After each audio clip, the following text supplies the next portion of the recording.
Play with me, Tony. Hey, everyone. Also, weren't we like... Oh, you start the fucking broadcast. We've been live for a minute, but they can see us. Do you want it to make it so they can't see us? No. Do you want to talk some shit? I'll talk to you after the internet people can't hear us anymore. I can hide us again. No, it's fine. Are you sure? It's too fucking late. All right. I'm sorry, Tony. I still love you. Fine. This video just starts with 2 minutes of the fucking red logo, and then Tony's like, "It's fine. Don't talk to me. Don't touch me." I updated Nabashan. I updated it in our show notes where it links to everyone's Twitter. I updated it so now it links to your Instagram. So that way, if people want to get a hold of you, they have a way. Thank you. Of course. Hey everybody, we're about to get started here. No bonus content this week. It's my fault. I requested that, so I'm going to be on some podcast after this with NATO Johnston. You don't want to hear about my week? I do. It's not that I don't want to hear about it. I just like to be able to maybe have a bite to eat after the end of this show before I start another one. All right. I can get behind you eating. Yeah. I was thinking about making a salad.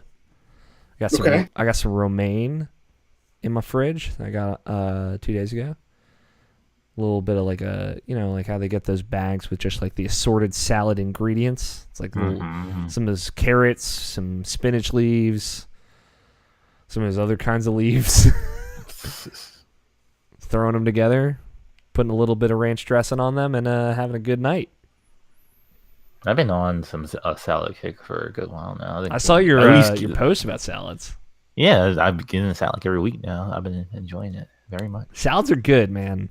You can't have a salad every day, but for me personally. Yeah, same. But they're good. They're good. You guys got Audacity up? Nope. Tony, could you? Yeah, you have to give me like a solid 3 minutes. 3 whole minutes?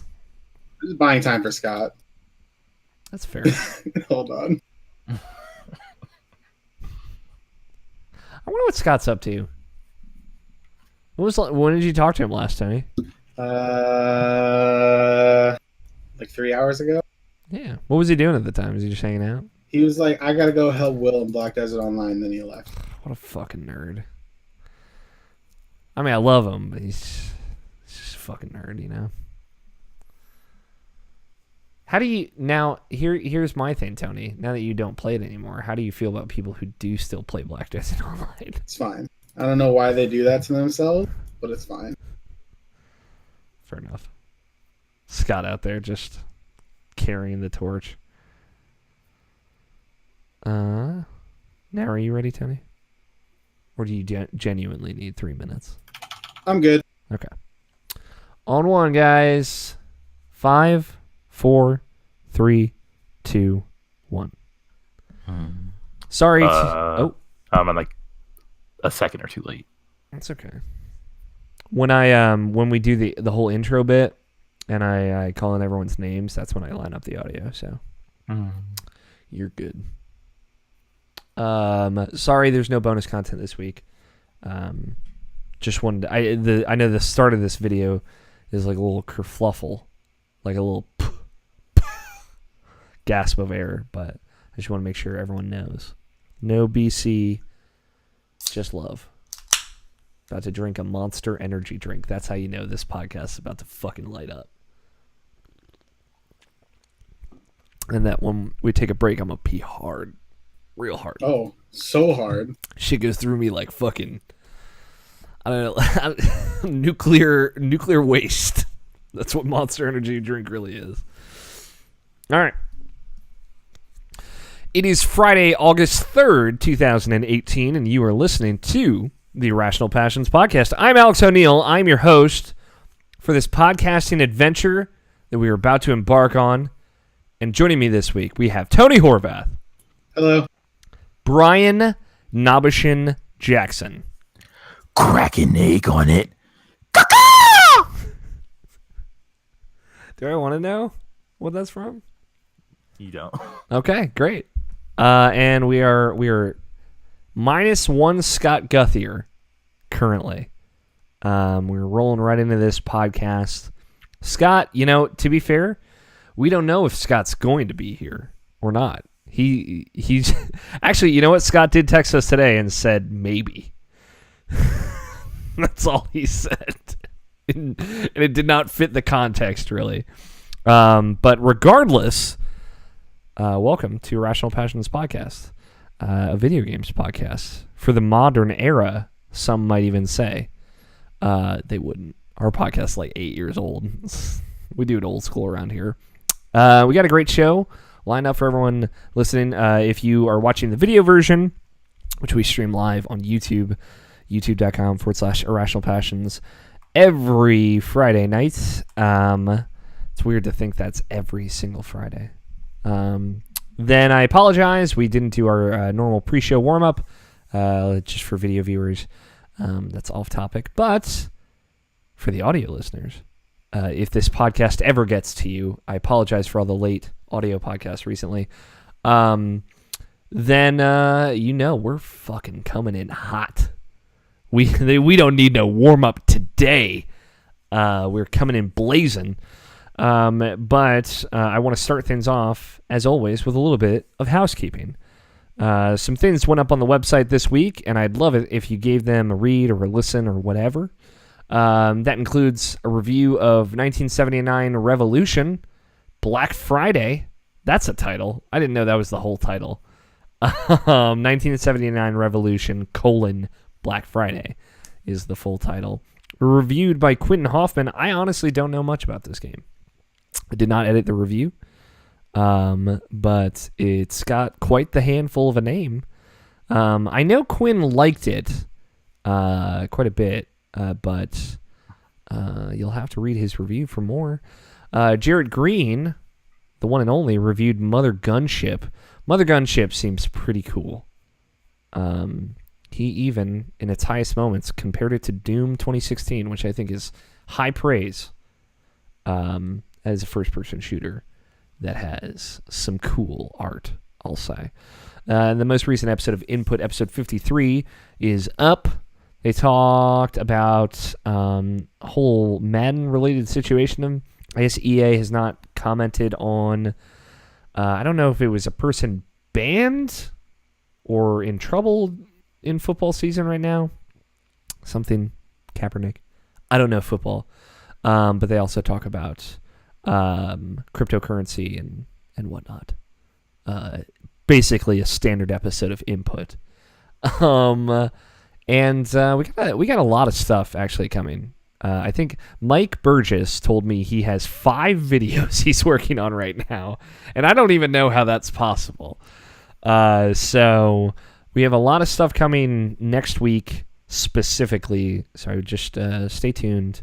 I don't know if it's next week or the week after that we're officially announcing and launching another new show, but I'm telling you, I'm announcing right now that we are announcing a new show soon. I'm very excited about it. It's a different kind of thing, so I don't necessarily... It's not going to be like this show, for example. It's a cool idea. We're not sure how well it's going to work, but we're gonna give it the good old college try, and we'll see how it goes from there. So stay tuned. That's, like I said, the next 2-ish weeks roughly. And I guess just one last bit, real quick before we get into video game talk. PAX West is the end of this month. We're going to be there in Seattle talking about video games and shit. So if you're going to be at PAX West, let us know. And maybe we'll do something if you want to hang out with us. So let us know. We're going to be hanging out with the OK Beast people, basically the cooler, hipper version of us, like the younger, cooler version of Irrational Passions. That's how I think of OK Beast. And we're just gonna be like the old men in the corner that are like complaining about how our legs hurt and stuff. But yeah, that's all the housekeeping we got. Let's get right into it. Let's talk about video games. I have a request. May I talk about video games with you two lovely gents? Okay. Okay. Nabishin, I got to get a full council approval. It's fine. All right. That's It's it. fine. It's okay. It's just fine. Why? I played some video games this week. I played again. I talked about it last week briefly. Pixel Ripped 1989 came out on Tuesday. I finished it over the weekend. That game is very cool. It's a VR game. If you're unfamiliar, I talked about it last week, so I won't go too much into it. But just to give a brief overview, the idea is you play a young girl in elementary or middle school, kind of diverting her attention from her day at school to her Game Kid handheld console system. So you are in VR as this young girl, looking down at your console, your handheld console, which in PSVR translates to your controller. So it's a really cool idea. Honestly, like I'm surprised no one else has thought of that idea. And while it's pretty short, I have a review forthcoming. I would say it's maybe 2.5 hours long. Like I feel most VR things are. It's pretty short. It's still it touched on some things like some kind of heartstrings that I didn't expect it to get to. Like Nabishin, well, I mean both of you both have siblings. I don't know how much gaming you did with your siblings. 0. Well, I mean y'all played that you don't know Jack video game. I don't know why. Yeah. Jackbox. But like growing up, you didn't play games together at all? Nope. The only game we ever played together was Animal Crossing.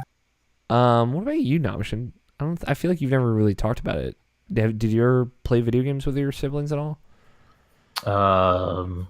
Just a few things. Like me and my brother were really into Mega Man X.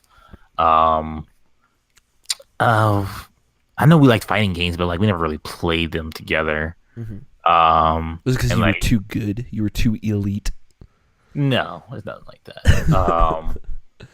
And like the only video game that we all played together, me, my brother, and my oldest sister, that was like Mario Kart for the Super Nintendo. Okay. It for me, I played a lot of games with my older brothers growing up. Not, like after there was a point where we very much didn't play a lot of them together, but I have enough like really great memories. And some of my favorite are me not actually playing, but me kind of sitting with them, cheering them on while they played a single player game.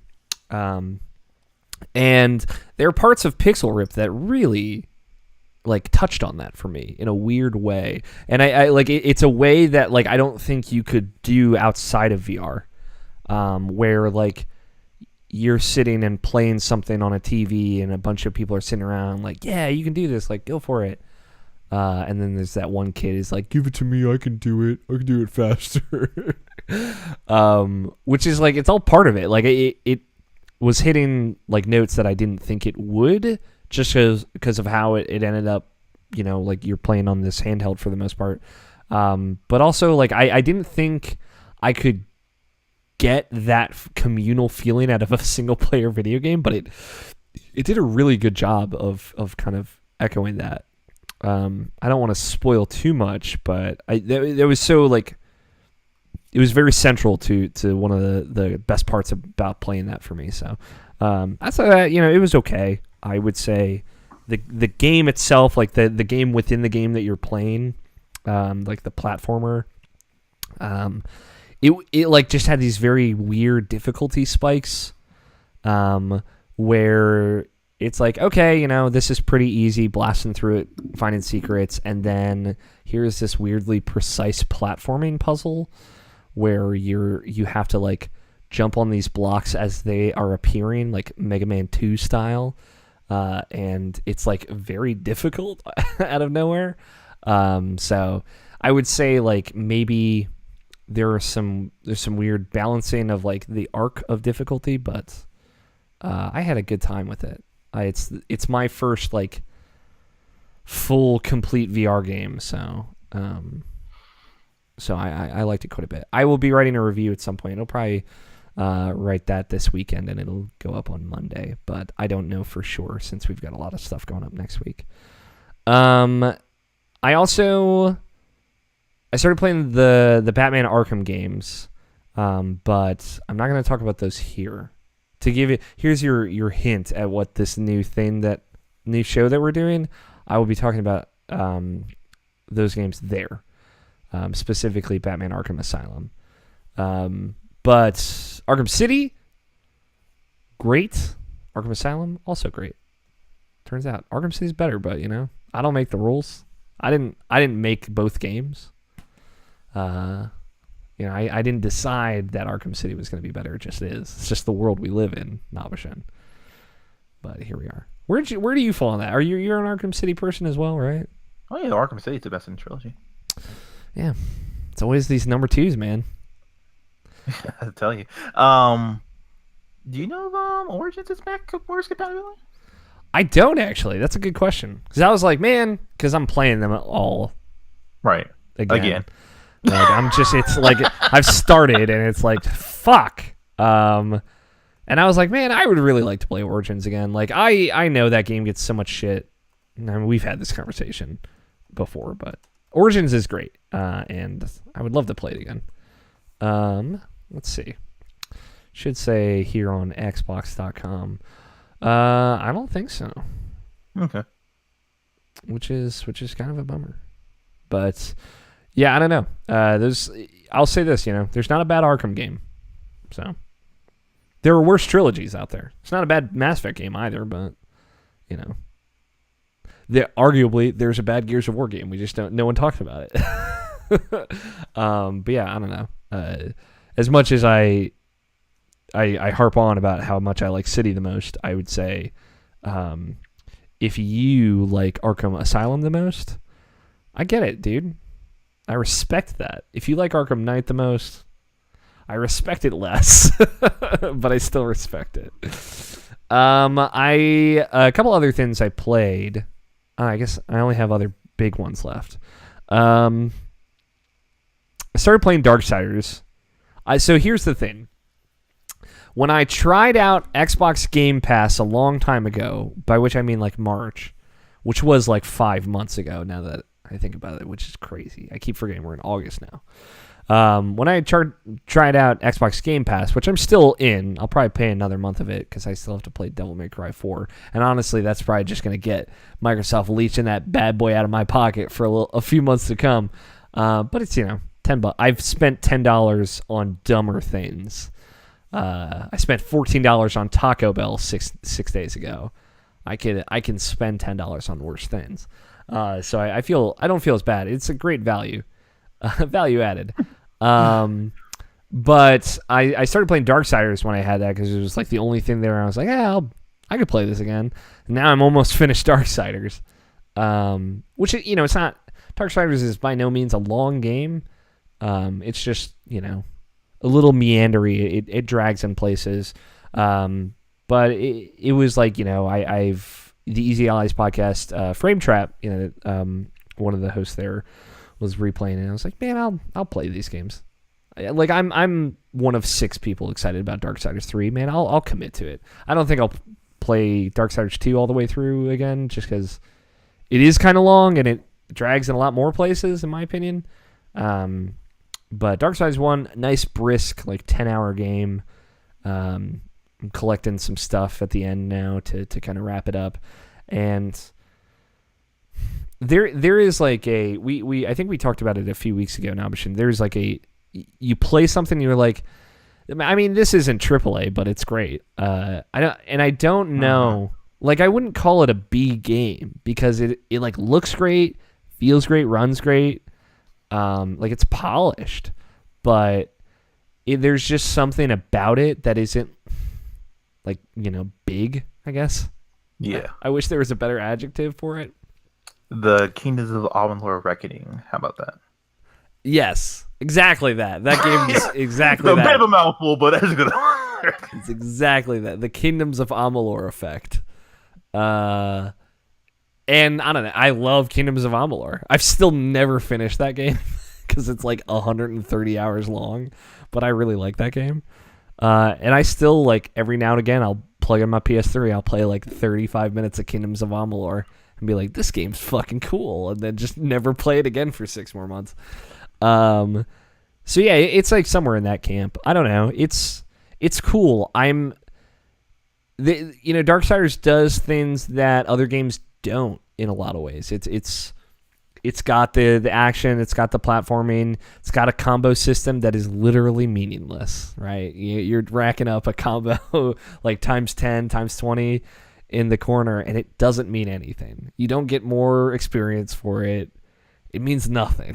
And they're just like, that's so weird. By today's standard, that's so weird. And I'm just so excited that there's going to be another one of those games.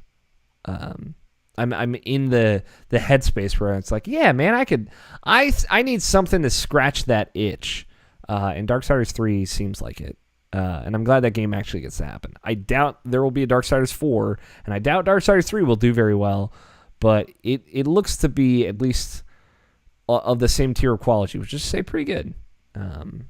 And the fact that we got not only 2 but 3 of those games is pretty rad, I think. I finished my replay through of Tales of Vesperia. And man, that game is fucking good. It's so weird because so there are a lot of side quests that you can totally miss in that game. In a way that it's obtuse and obscure in a way that's like early 1990s JRPGs were, like Chrono Trigger or Final Fantasy VII style side quests, where it's like you got to go through this town and talk to everyone, and then after you leave the town, because of the story kind of like takes you and then dumps you right outside the town, you actually have to go back in the town and talk to everyone again. Like it's that kind of stuff. Or you have to examine this object with this character set as the on-screen character. It's very, very weird. I actually use a guide for all the sub-events, which is what they're called in that game, throughout my playthrough of that game, because it's I don't know what everyone's preferred guide style is, but for side quests, I really like ones that basically, so there are multi-arc side quests, like, you do this here, and then after this story event, you have to go here and do this and talk to this person, et cetera, et cetera. It just lists them. This guide lists it like this: after this story event, go do all these things. After this story event, go do all these things. So it's basically a checklist to go through as you're going through the main story, which I feel like every time I load up GameFAQs and pull up a side quest guide, it's just like, here are all the side quests you can do in this game. It's like, great. Like, when do I do this? Do I have to like keep referencing back and forth between multiple things? This is just like a very linear guide, and I really like that. And it's very non-spoilery. It's just like, after this main event, like, go here and talk to this person and do the quest that they give you and stuff like that. So it's really well put together. I'm gonna link to it when I put together my kind of Tales of Vesperia prepper post when the definitive edition is on its way. But I finished that game. I did as many of the side quests as I could. I think I only missed like one major one that I wanted to see, which is pretty good. And Yeah. that game's phenomenal. Hey, Scott, you want to hop in this audio recording? No, you can pull it from the Discord. I mean, please.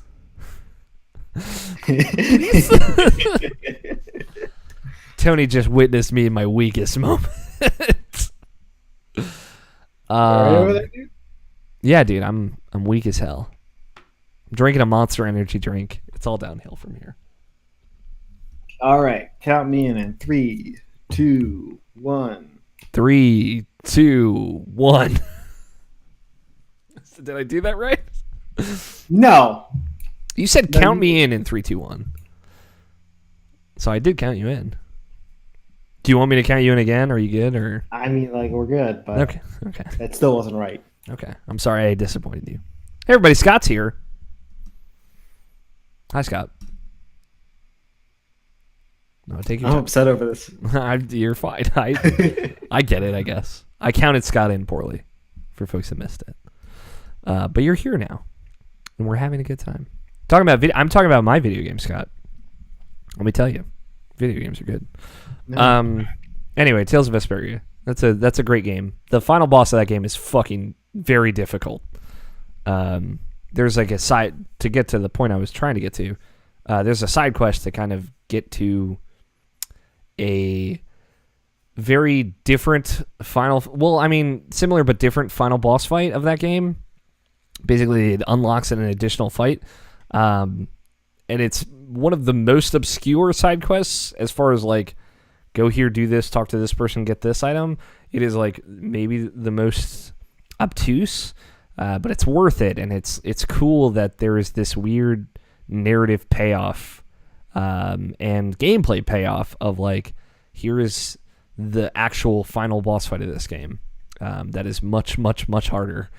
And it's one of those things where it took me days to beat that fight. Like I had to keep taking breaks and stuff. And I was like, fuck, I need to reassess that. And I actually had to go in and change all of my strategies and change all of my skills and my equipment and optimize and play to everyone's strengths before I actually got it. And it's, I like that there aren't many games that have the balls to really throw together a fight that pushes you to your limits in the actual story. And I know this is a side quest, but it's a linear. You beat the first phase, second phase, and then it goes into this third and final phase of the fight. And it really pushes you. I like that about Tales of Xillia, because I feel like the final boss of Tales of Xillia is a fucking nightmare if you're not prepared for it. But it's like a really cool fight in what's happening and how it works. But it's also like a really satisfying fight because it's testing all the things that you've had to teach yourself throughout that game. So this is on that same level. It's one of the reasons those two games are some of the best in that series. So Tales of Vesperia is phenomenal. I was sad because it's like, like we're in a state where I don't know if all of the voice actors are going to come back for that definitive edition, or if like they'd allegedly recorded a bunch of VO for the extra content a while ago. I don't know if they're going to use that. I don't know if they're going to recast some people. Like Troy Baker's a hot commodity now. Like I don't know if he's going to reprise his role. No way. Yeah, like that's what I'm thinking. But I'd love it if he did. But he was the person that said like, yeah, I recorded a bunch of extra VO for that game. So like, maybe they have it all. I don't know. So it's a lot of like, I don't know how I'm gonna feel about some of the aspects of this new version. But as far as like my final playthrough of this version of this game is still very special to me, and it is phenomenal and one of my favorite games just the way it is, even though feasibly there's a better version of that game that exists that I get to play soon for the first time ever, which is very exciting. And the last thing I played, game came out this week, Chasm. I've been looking forward to Chasm for what feels like 16 years, most of my life. It is actually a Baltimore-based developer that's Team Bit, something like that. I'll look up the name, but Chasm is being developed right here in the heart of Maryland, which is cool. And it's a Metroidvania. It's my kind of game. BitKid is the name of the developer and publisher. The idea is it's a randomly generated world, but it gives you the seed, like the code for the generation seed when you start the game. So it's like, hey, this is the seed for your world if you want to share it with friends and all play through the same world together. Here it is right at the front. I think that's pretty cool. But so far, I mean, like it doesn't. The biggest compliment I can say is it doesn't feel like it's a random world. It feels constructed and meticulous in how it's made. I'm a few hours into it, so I can't say all too much. Like I've only just gotten like my first actual ability in that the Metroidvania style of like, here is a thing I can use to access areas I couldn't get to before. And I like it quite a bit. It's very impressive so far. It's it's pretty much what I expected as far as like it plays a little bit more like a Castlevania game. You level up, you get experience for killing enemies. You have sub weapons that you use like a very similar currency to like the hearts in a Castlevania to use sub weapons. And the way it feels very much just like the Symphony of the Night. Like the main weapon you have is a sword, feels just like the sword from Symphony of the Night. I know some people were saying it doesn't feel good, but I don't know. I feel it is no better or worse than Symphony of the Night for me so far. And it's cool because I think in a lot of ways the way it plays is much more like a Castlevania, but the way the world is constructed is more like a Metroid game. And you can see like there are distinct influences on both ends of it, like equipment, different equipable weapons and things like that. Again, kind of in the vein of a Symphony of the Night, like that style of Castlevania, the modern 2D Castlevania style. But it's got your Metroid style map. It's got kind of like different color coding for different obstacles and things like that. It seems very cool. I like it. I love the look of it. It's got a cooler story than I guess I was anticipating. There's not much of it, but it's a little bit more involved. And I don't know. It's a gorgeous, fun game, and I wish it was on Switch, like all games, like all video games, because that's just where we're at. But yeah, Chasm's really cool. I'm excited to play more. I know it's been getting a lot of hate, I feel. And it sucks because Dead Cells comes out on Tuesday, and that game looks fucking incredible. That's another Metroidvania that is like straight up a roguelike from what I understand. And it does look better, like I'm not going to lie, but I think Chasm is very cool so far. So if you are into that kind of game, I got great news. There's 12 of them coming out in August. So you can get Chasm or any of the other 6. But yeah, for real, there's Chasm, not Hollow Knight, Guacamelee 2, Dead Cells, and at least 2 other Metroidvanias coming out this month. So it's basically my dreams come true the month, but if you're not into that, I'm sorry. But that's all I've been playing. Scott, you've joined us, you've graced us. What have you been playing? I had a couple of things to talk about, but at this point I forgot. Really? It's not exactly a new thing. Okay. I'm pretty sure I got up to more Switch games. Mm-hmm. I know I played at least a couple hours. Okay. But I really don't remember what I did. Do you predominantly play Switch in handheld mode?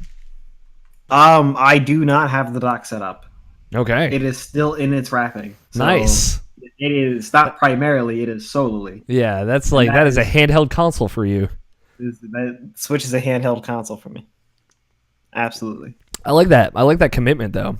Well, soon enough I should be getting buying our brother's PS4, which I said I was going to do a long time ago. Yeah. Well, it's actually happening because I can getting a capture card. Oh. So I can just route it through I can just have it in my room. Yeah, I guess, yeah. So you could just have it on your computer. Mm-hmm. It's basically like he's basically selling me the old PS4, the capture card, and one more and an old chair. Okay. Because the one I'm sitting on hurts me. I feel that. For like $300. Okay, that's a good deal. It is. That's like the cost of a PlayStation 4 new by itself. Mm-hmm. So cool. And this one's barely used. We gonna get you on that Elite Streams team? No. Okay, that's what I figured. But you miss 100% of the shots you don't take. Cool. I was just curious. All right, and then we'll move on. Tony. Hi. Video games, man. League of Legends. Dude, how's League treating you? Oh, that's League. One for All is out right now, so that's pretty fun. One for All? It's a mode where your team votes on a champion, and all 5 people play that champion. Do you fight All Might at the end of it? Does he have no face? Does he have no face? Got a weird brain face? Does he have a nice suit? Does he really sick arm? Well, he's not here, so I can't Literally answer sick. any of these questions that you keep asking me about this guy who's not here. Thank you, Nabishin. I just realized there's gonna be another new episode of that tomorrow, and I got real excited. Cool. What about No Man's Sky? All right. What about it? That was the thing. Yeah. That was another thing that I put a bunch of time into. Okay. Like me not saying anything was my answer to that question because I played it like maybe for an hour because I got bored already. Nice. Did you get bored, Scott? No, Do you have a hot take about No Man's Sky? Do you have any opinions about it now that you've played a little bit? not really. Okay. The only thing would be I can kind of see how getting a free freighter is a kind of a bad thing for that game. The game gives you a lot of free shit that you like undermines the whole point of playing the game, which is like to slowly build your economy and get these upgrades. Mm-hmm. And then the game's just like, by the way, like we know people didn't like our game, so we're just gonna give them the fun stuff for free, and that's not how you should do things. Mm-hmm. Yeah, because the problem with the game was never that the fun stuff wasn't free. The problem with the game was barely getting the fun stuff was too stupid. Or there wasn't any fun stuff, depending on who you asked. Right. Yeah, I got you. No, the problem was there wasn't any fun stuff depending on who you asked. Mm-hmm. And these things that you were supposed to do to get the fun stuff either didn't exist or didn't work. Mm-hmm. I gotcha. So do you guys have like a group that you play that with? Yeah. same group as always. Gotcha. What do they? This is a weird question. What do they think of No Man's Sky? Kind of mixed reactions, but like anywhere from like this game was like, it's fun except for the part when you don't have to work for anything and anything else really kind of varies. Okay, I was curious. All right. Anything else, Tony? That's I think that's really it for me. Black Desert Online? No, not at all. Just me. I know. I'm trying to think like what. Tony, how dark of a place in your life would you have to be to go back to Mabinogi? It just wouldn't happen, so I guess it doesn't matter. Okay. You say it wouldn't happen, but like you also said you'd never play League of Legends again. And here you are. Yeah. Elite Pro. They got you. Got you back in. Did they get me? I don't know. That cat is being gotten. Yeah. I feel like if you play like 56 hours of it a week, they got you. I don't play even close to that. Okay. I just don't play a lot of video games, really. I just like watch YouTube and play Puzzle Dragons. Some good fucking pad here and there to really round Not it here out. and there, like every day. That's good. Pad got you back in. I went out and bought a stylus for Pad today.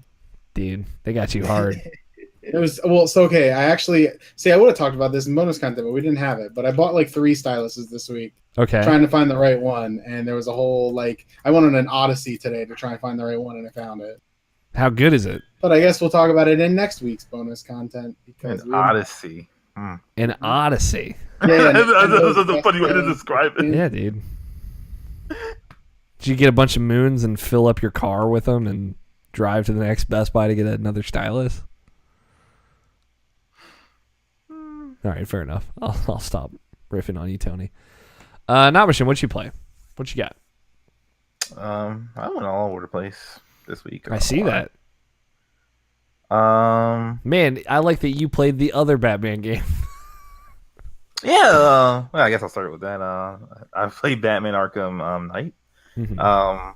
That's because I've never beat on New Game Plus. It's like, I should probably just do that.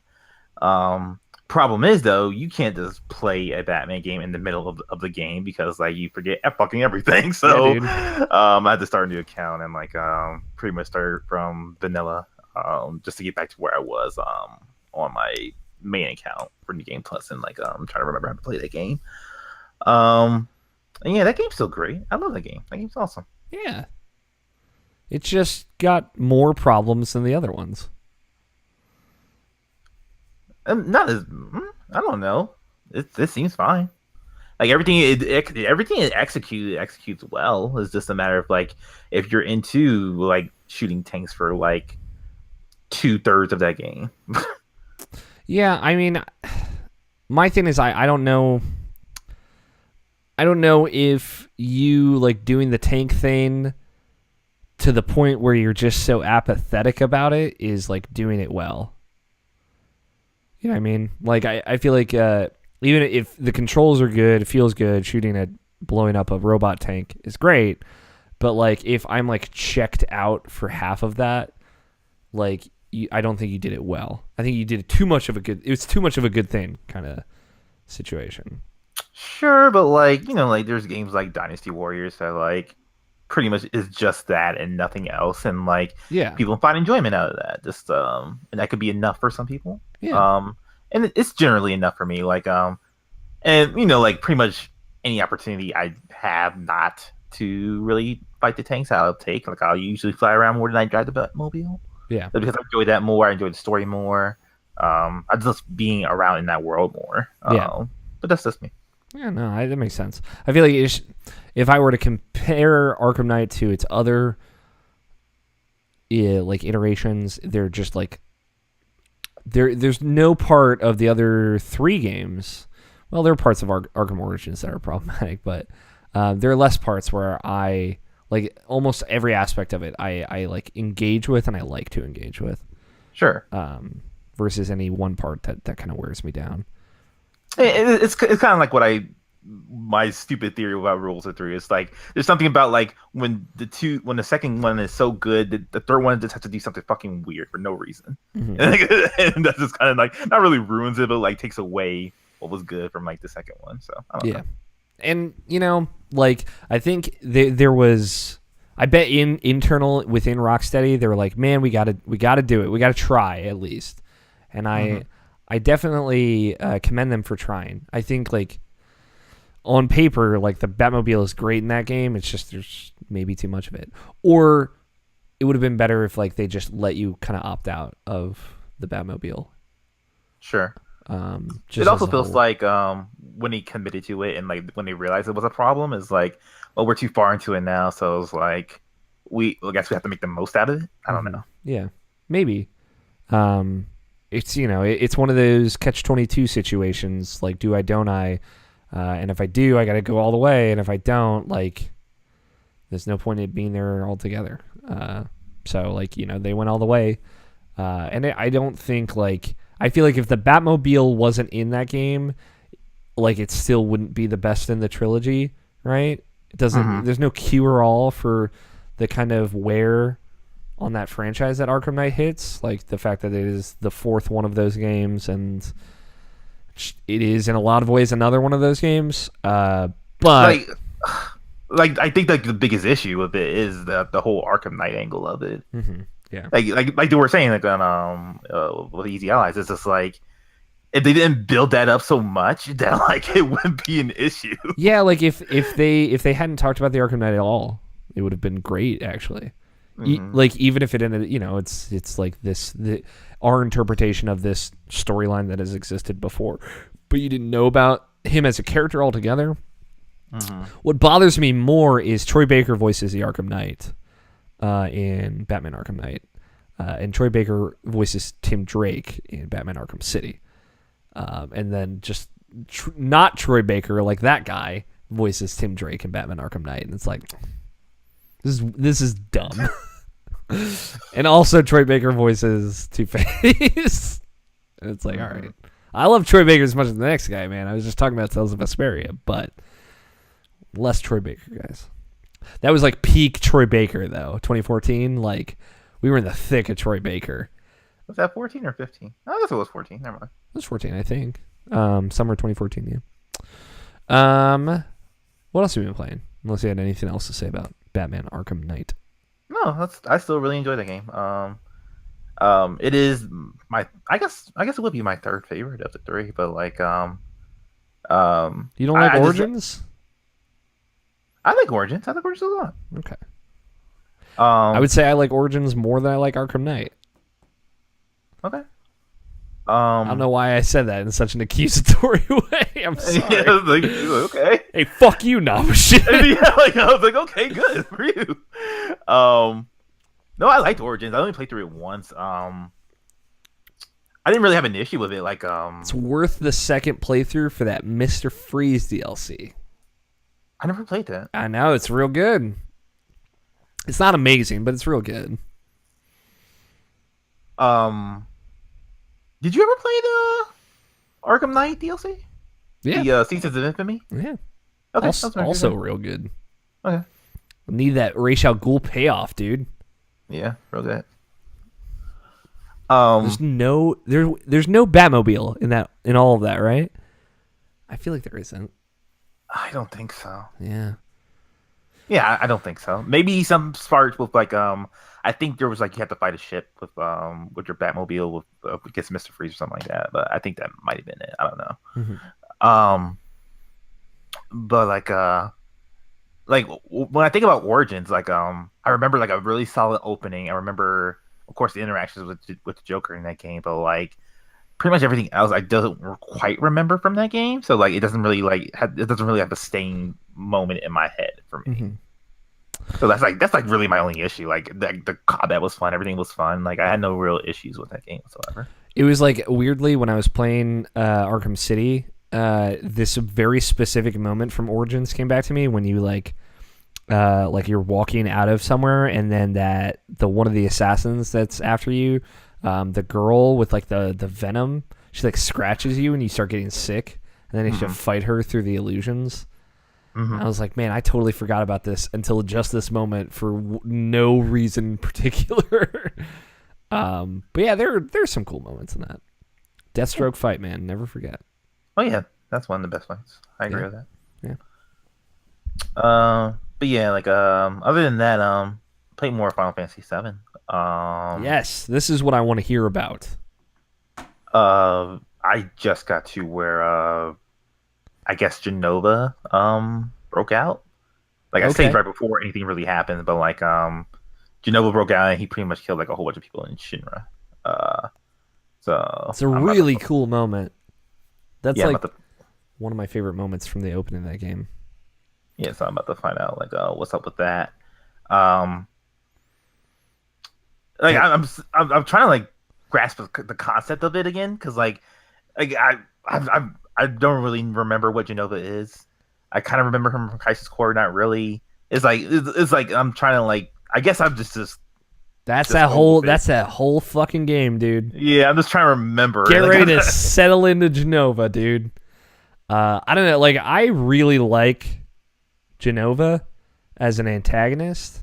Not just because of the music that you hear when you fight Genova. Like is fucking so good, and you'll know it when you hear it. I bet. I think it was in Crisis Core. Very very synthy, and it's so good. Yeah, I don't know. Like I like how that character is introduced to like this weird, like stasis chamber, and that moment where you're like, man, what's going on in here? And then Cloud leans in and looks through the window, and it like cuts to that real good close up of her without the head on, and it's like fuck. And then yeah, like that scene where you're like locked up and then you walk around and everyone's dead. It's so cool. Like that was one of those because Final Fantasy VII is the first mature video game I ever really played. Rated T for teen, and it was like seeing that environment, walking through it, and feeling like that uneasiness of like what happened. Like I don't feel like I'm in danger necessary, but I feel like danger is afoot. And there are a lot of really great moments with Genova specifically that build that feeling. And then like it's one of those things where like you get kind of one more piece of the puzzle for a very long time throughout that game, and it's always an interesting thread to follow. Up until the very end, I thought so. It's cool. Yeah. A character who I've always seen in Final Fantasy, but like I feel like no one ever talks about is Red 13. Red 13. Yeah, like Like I didn't even realize he could talk. I thought it was like some this animal who just like Nah, dude. generally with you, but like He's a guy. Yeah, Red 13's so cool too. Yeah, like no one ever talks about him though. Like I know about Vincent, I know about Yuffie, I know about Sid, but like no one ever talks about Red 13. I'll talk about Red 13 with you, man. Anytime. Here's the thing, like I think Red 13, I guess you get a little bit of it with Barrett already, but like Red 13 is the first character that you kind of, and I think you'll really like this about Final Fantasy VII. It's one of the reasons why I like it. Final Fantasy VII has like loyalty missions in it, right? Like you have the way it was very much, I think, because they were still trying to figure out like, well, how do I give a character an arc in a big RPG? So like throughout the story, you are like, this is this person's story that we're gonna go through a section of this game that is like pretty much from this person's perspective, and you get a lot of insight into their history, and like all of them are great.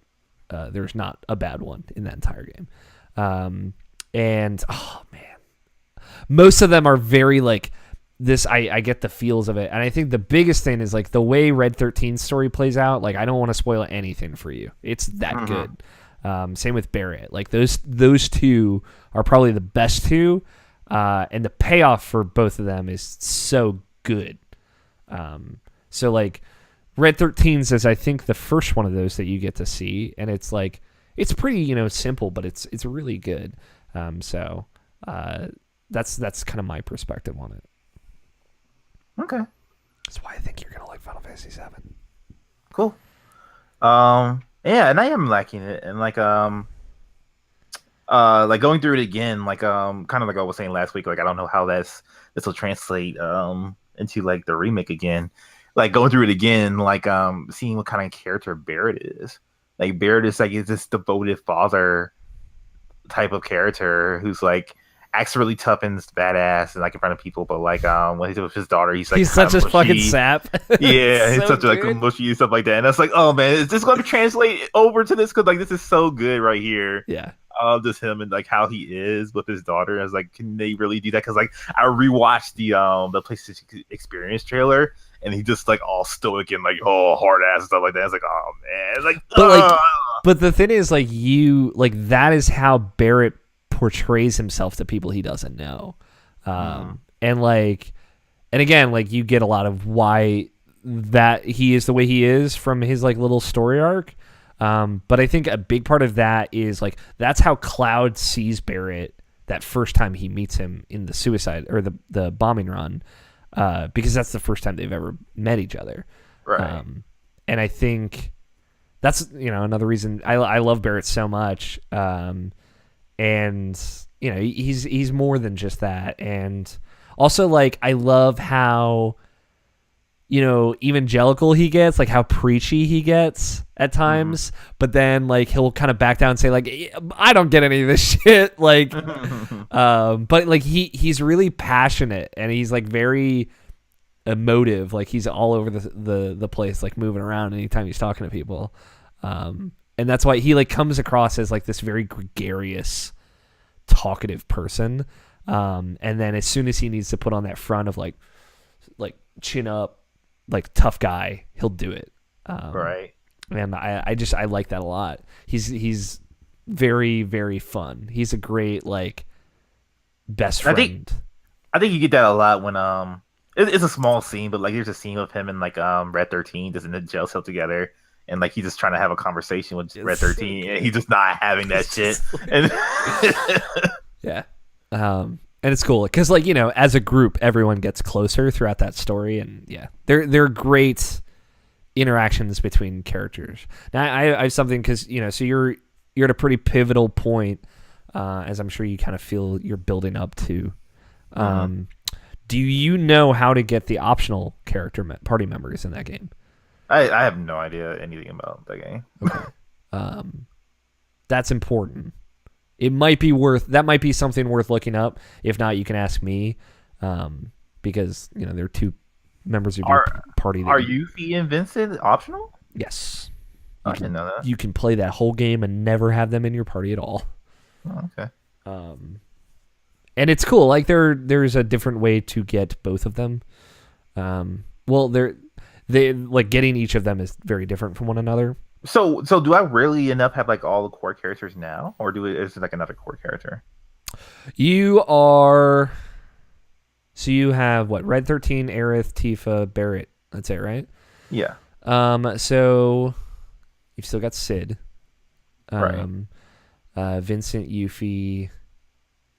I mean, you said they weren't core though. They are core. That's the thing. Like, they're in the fucking story, dude. Like, they have like lines that are just ripped out of cutscenes and stuff that, and like there are actual scenes that play out differently if you have those two characters in your party. Not like a different outcome, but like the way things happen is a little bit different. You have 4 more if you include Vincent and Yuffie, which I would consider core characters. You have 4 more characters to join your party. Okay, jeez.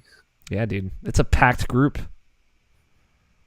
To be fair, like, you know, one of them's not gonna be there the whole game. I hate to break it to you, now. But yeah, it's if you need any help with that, let me know. Okay. Because I'm looking. I don't want to make you play this game twice. I'm looking to give you the full Final Fantasy VII experience right from the get go. I'm looking for him to fail. So.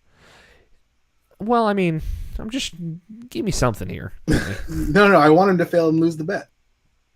Oh, true. That we do get a pretty sweet reward. I would say, depending on how much grinding you like to do, you could probably get Yuffie pretty easy.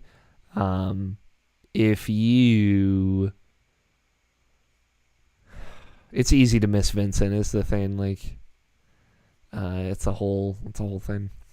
We'll see. We'll cross that bridge when we get there. All right. You got plenty of time, so. Not to finish Final Fantasy VII, you got like a month, dude. But to get to those characters. Anything else you want to say about Final Fantasy VII? No, I'm just generally enjoying the game. Like it's just been like kind of rough, just like going through it, like with my job and like just finding time for it. Because like when I play, I'm at least doing an hour at a time, at the very least, and like I find myself doing like spending like probably like 2/3 of that hour just trying to find out where the fuck to go because I cannot navigate that thing worth my life. Like even with the navigation thing on, it's just like it's still hard for me to like to get through the stuff. Like I was trying to figure out like how to like even like climb when you're trying to get into Shinra, you have to climb a wall. Yeah, no, that whole part is a fucking nightmare, dude. Yeah, it was just like if it wasn't like bled into my very being DNA of like knowing exactly where I can climb, like I would have so much trouble with it. Yeah, that's good. And also like to be clear, like that Shinra building is like maybe it's like the first of a handful of very puzzle heavy areas where you're like, I can go here, get this key, then I can go upstairs and talk to this person and blah blah blah. Like, you know, it's obtuse. It is obtuse in a way a PlayStation 1 game is. And that is the stuff that is hard to kind of go back to. I feel for you. Yeah. But I chose this life, so this is how I'm did. do it. Mm-hmm. The anime life chose you, Nabish. What else you got? Shadow of the Colossus, which I kind of forgot came out this year. I'm like, I didn't beat this game yet. And I just beat another boss and then I stopped playing. I beat the one with the had to knock down the columns to actually attack them type of thing. Oh yeah. That's a tricky one. That's probably like the most annoying one in my opinion. The little guy. Mm-hmm. Yeah. I don't know. I only got like 2 colossi left. I just need to do that. I don't know. I just forgot that I didn't beat that game, and I should do that. So I'll get around to it eventually. I got you. Did you beat it? I didn't. Oh, okay. I got to the other little guy, the one where you have to brandish the fire at and make him fall over. That's where I stopped. Yeah. Because I don't know. I think I just It's one of those games where it's like not necessarily that it's one and done, but like the first time you play is real special. So Exactly. like, You know, I know all the tricks now. yeah, Which is, you know, it's fine. Like, doesn't make that game less great. It's just, yeah, it's different playing through it again. I was just really enjoying the visual aspect of it. yeah. I'm happy I bought it again, and yeah, I would buy it again. The opportunity came up, so Good use of $40, in my opinion. Yeah. Oh, I forgot a thing that I played, but never mind. Doesn't matter. What was it, Metal Gear? It wasn't another. Yeah, let me just dig up another old story. It was Metal Gear Solid. I mean, I guess you're stalking me on Xbox, but yes, I played that last week. Though, and I just didn't bring it up. Metal Gear Solid 5. It was I started playing Tales of Berseria again for whatever reason. Because I was like on a Tales kick coming off of Tales of Vesperia, finishing that. So I just played. Like I started a new game plus, since I was like, I'm not gonna take this too seriously. So I dumped all my points into getting all the bonuses you can get for New Game Plus, and I was like, let's see how far I can go. I just played the intro, so nothing of note. What else you got? It's just to mention me stalking you. Like I think I was trying to compare some achievements with you, and it's like, oh wait, he's been playing all these fucking games in like less than a week. I was like, what the fuck, Alex? I've been all over the map too, man. I feel you. Yeah. I beat Crash Bandicoot. Just randomly went back to that, and it's like, oh, I'm only like 3 levels away from beating that, so I just beat the first game finally. Did you play the extra level? No, I should. Maybe. I went back and I played the extra 2 levels. Didn't beat either of them. I was like, man, fuck this. But that's good. That first game's not that bad. No, but I'm ready to move on to the more the good ones. Yeah, I got you. Yeah. No. Everyone says like the first one's the roughest one, so like I beat that one, so it's like, okay, now I can actually do that. Dude, one. if you beat those fucking bridge levels, you can do anything. Like I could become the president after I beat those bridge levels. That's how I feel about that fucking game. Stupid turtles. Yeah. Okay. I went back to the Witcher 3. Like it's been long enough, and I'm like, I said, has it been long enough, Namashin? Yeah, because like I still haven't beat Blood and Wine. I know. I still haven't done that, and I still haven't touched really it. Want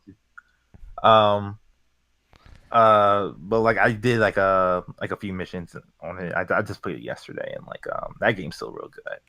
Another game that where it's hard to like just go back to and just, like try to remember how to play that game, but like I got back to it like really easily. So like and like I'm not playing on the hardest difficulty anymore, so it's like nothing's really like that. Yeah, that's another one where you're like, I could be the president, dude. I did it. So like yeah, I'm still need to go through that. I will beat that game. Like that's like the one game like I've just been hesitating just to go back to and like finish it because it's like, oh, I don't want it to end type of thing. So yeah. That was like one of the reasons why it took me so long to beat Valkyria Chronicles the first time. So it's like one of those things. And then other than that, like I finally beat Mega Man X5. Like we were talking about, I was talking to Scott last week about like me just starting it. When I started Mega Man Legacy Collection, Mega Man X Legacy Collection, to like starting X5. I beat X5. And that game does not hold up at all. And it's really crushing to like see that. And it doesn't hold up in multiple ways. It doesn't hold up because like every weakness that the bosses have are just like pretty much just dumb, and it's like it just makes them like just invincible. It makes them stand still. It's like when you hit them with their weaknesses, it's almost like you're just like waiting at a loading screen for like a good 3 seconds every time you hit them with their weakness. So it's like if you can't do anything else to them, they're just like shocked and just stay there for like a half a second or for like 3 seconds, and then they can move again. And you can actually hit them again. So that's annoying, and like there's like certain aspects of it that's like hold on, like doesn't that also make it stupid easy? I mean. Like it's like if you use their weakness, it makes it stupid easy. And like right, because if you hit them and then they freeze and you can't do anything, you could probably load a shot. to do at least near frame perfect, hit him again, and repeat the process. Yeah, but it's also like they have like certain invincibility frames where it's like they'll have a chance like to move again as soon as they stop being frozen for like that 3 seconds, and then like when you can hit them again, they'll be like in another area. So like you might get hit once or twice, but like they when you use their weaknesses, like obviously that game is not hard. That's how Mega Man is. It's just like when you have their weaknesses, it's like that's how you just make it easier for yourself. It's pretty much easy mode, but like if you just want to like make it challenging for yourself, you just like go through it just Buster only, which is fun too. Like I do that with Mega Man X4 all the time just because I love that game so much. But Mega Man X5 though was like that's that like we were like I was saying with Scott last week is like it has like Alia who's like who interrupts you all the time to like explain everything that's happening, and then like just like certain aspect with the armor pieces where it's like you had the Falcon armor, which is a great armor, an armor that lets you like fly, not infinitely, but like let you fly for like maybe like a good 10 seconds anywhere around. But like you can't use it until you have all 4 pieces, which is lame because like all the other Mega Man games is like Mega Man X, let's just say, where you could just like have like this the boots and like you just do this the boots move. You have the helmet, you just do the helmet moves and stuff like that. So like there's like certain aspects of that you just can't have in that game. And like there's good moments in it, like the story's like fleshed out for what it is, and like it's been leading up to like X and Zero finally fighting against each other, which has been like built up since like Mega Man X2, and like that's more or less satisfying when you finally get to fight each other and like have that all happen. But like there's just so much like not good stuff about like just the way everything is in that game. It's like like because like there's a bit of RNG as far as like trying to like get like certain endings and going in certain ways, and like for me to get like a certain trophy, for instance, like I had to like blow up the colony like with the first shot with like a laser weapon that we were using, and like that was like almost impossible for that to actually happen because like it has to be like in a certain point at a certain time, and like it's when the game actually decides to do it. And I must have like reloaded that game like maybe like over 50 times until it actually did it. So like that really like made it like a really sour note for me with that game. And like all the bosses aren't all that interesting either. And that Duck McWillen stage is just a pain in the ass too. Like it's good music and I like the way it is, but like it's an auto scrolling level and it's just not that great either. But I'm just complaining now. But like Mega Man X5 is not that great, unfortunately. But like sorry, Mega Man X6 now, and like it seems like substantially better. I'm just dreading it because like I just remember how hard that game was. So like yeah, like I'm just hopefully I could get through that game this time around. Would you consider auto-scrolling levels the turret sequences of platformers? No, because it's not that often. Like, yeah, it was not as often. It's not as prolific. It's just the thing of like this seemed like a good idea at the time, but as it turns out, not so good. It made me think just because that thought came to me. Are auto-scrolling levels the turret sequences of platformers? Fucking Darksiders has a goddamn turret sequence. Is it really? Yeah, well, it's got two technically. One, you're on like a mounted, like griffin thing, and you're shooting down like enemies. It's kind of like a shmup sequence. And the next is like you pick up a turret and you walk around this area and fire this turret at a bunch of dudes. It's like, God damn it, 2009. Alex, what's the turn sequence of this generation? Like, what is the thing that like everyone's doing, and it's just like this won't hold up in like the next 5 years or whatever? I would say like there was a time where it was towers. For sure, yes. It's not that anymore. Ooh, that's a good question. What do you mean towers? Like climbing towers, and it reveals a bunch of stuff on the map. The thing is, like, that was mostly Ubisoft games. Yeah. All of them. Yeah. Literally all of them. It did bleed. I mean, you know, it bled into other things. Horizon has towers. Other video games have towers. I don't know, man. Shit. Being like Dark Souls. There's a lot of games that are doing that. Like fuck, like I mean, like Neo, obviously, but and the weird, like Lords of the Fallen and the Surge, like, you know, more stuff like that. But also, like I think like the Souls mechanic where you die and leave all your stuff and then have to go get it. Like I feel like that is more prolific now than it ever has been. Oh yeah. But even still, like that's like a mechanic that is implemented throughout an entire game. As far as like a thing like turret sequences, I don't know. I don't think there is one. There's not like a one-to-one thing. It's usually like a bunch of, like it's like format stuff now. Like we made our game and it's kind of like a Ubisoft open world game, or we made our games kind of like a Dark Souls game, something like that, you know. What would you say is like the word for our, not dislike, or the word that we would say for our opinions on like Horizon and like God of War? What is the word for that? Apathy.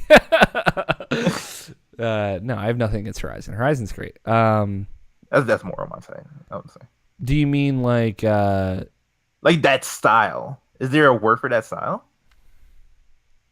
I feel like it's the like this is like quote unquote the system video game. Like, you know, like a company made video game is like, oh, this is AAA, this will sell. Yeah, it's like the stereotypical AAA video game. Cookie cutter. That's the one I used in my God of War review. It's very cookie cutter. I don't know. I don't know if there's like, we'd have to make like a new word for it. Maybe. Think. What's the word, Tony? Wait. I got it.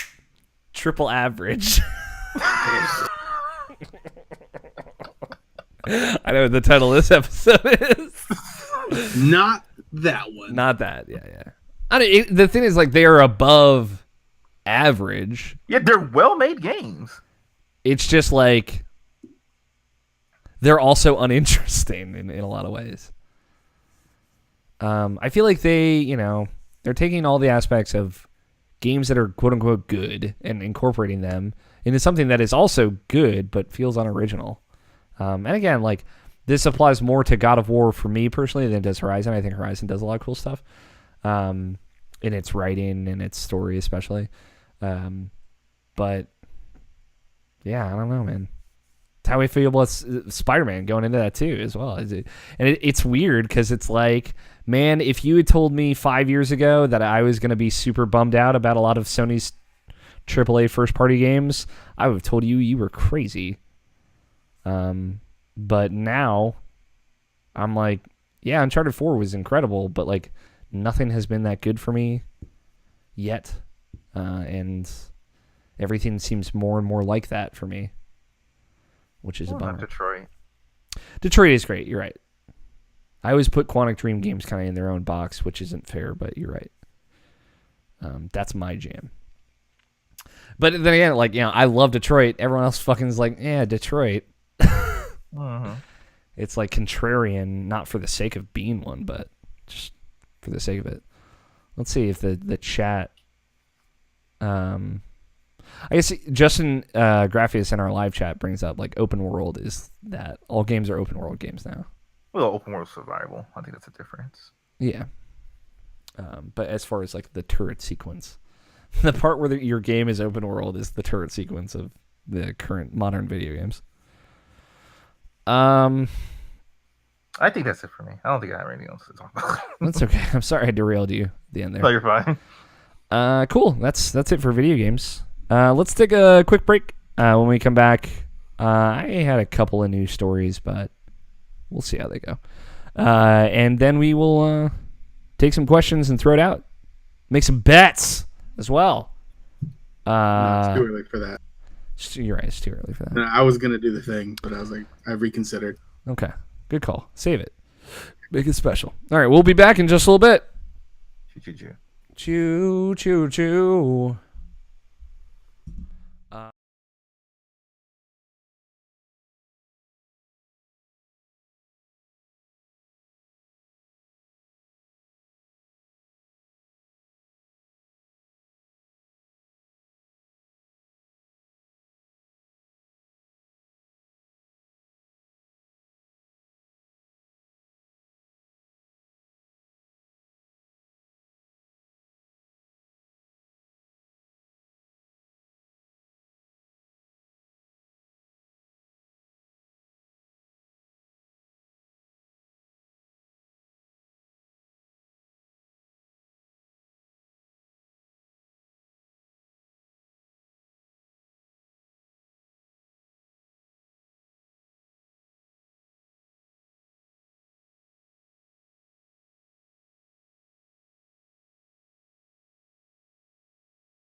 Hello, everyone.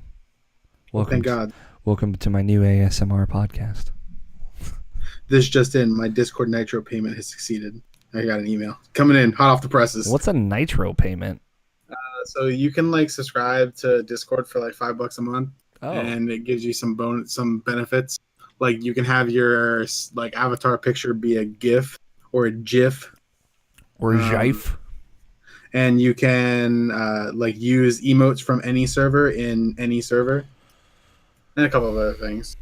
And you like get access to features early and stuff. So I use it only for the like being able to use all the servers that I'm in emotes in all servers. Mm-hmm. It's great. It lets me, have full access to the memes. That is good. I would never feel bad about supporting Discord though. Those guys are cool. I think that they made a good platform that I use every single day. Yeah. So I'm down to give them like $5. Yeah. Cool. Let's do this. News in gaming. Let's talk about some news in gaming, perhaps. Okay. As just general update, the PlayStation 4, a video game console, has sold a lot. Sony's now saying its lifetime shipments tally to more than 82 million units shipped, which is up from 79 million units shipped, which Sony basically said last quarter, which is a lot. So it is basically, as far as Sony is concerned, it is past 80 million.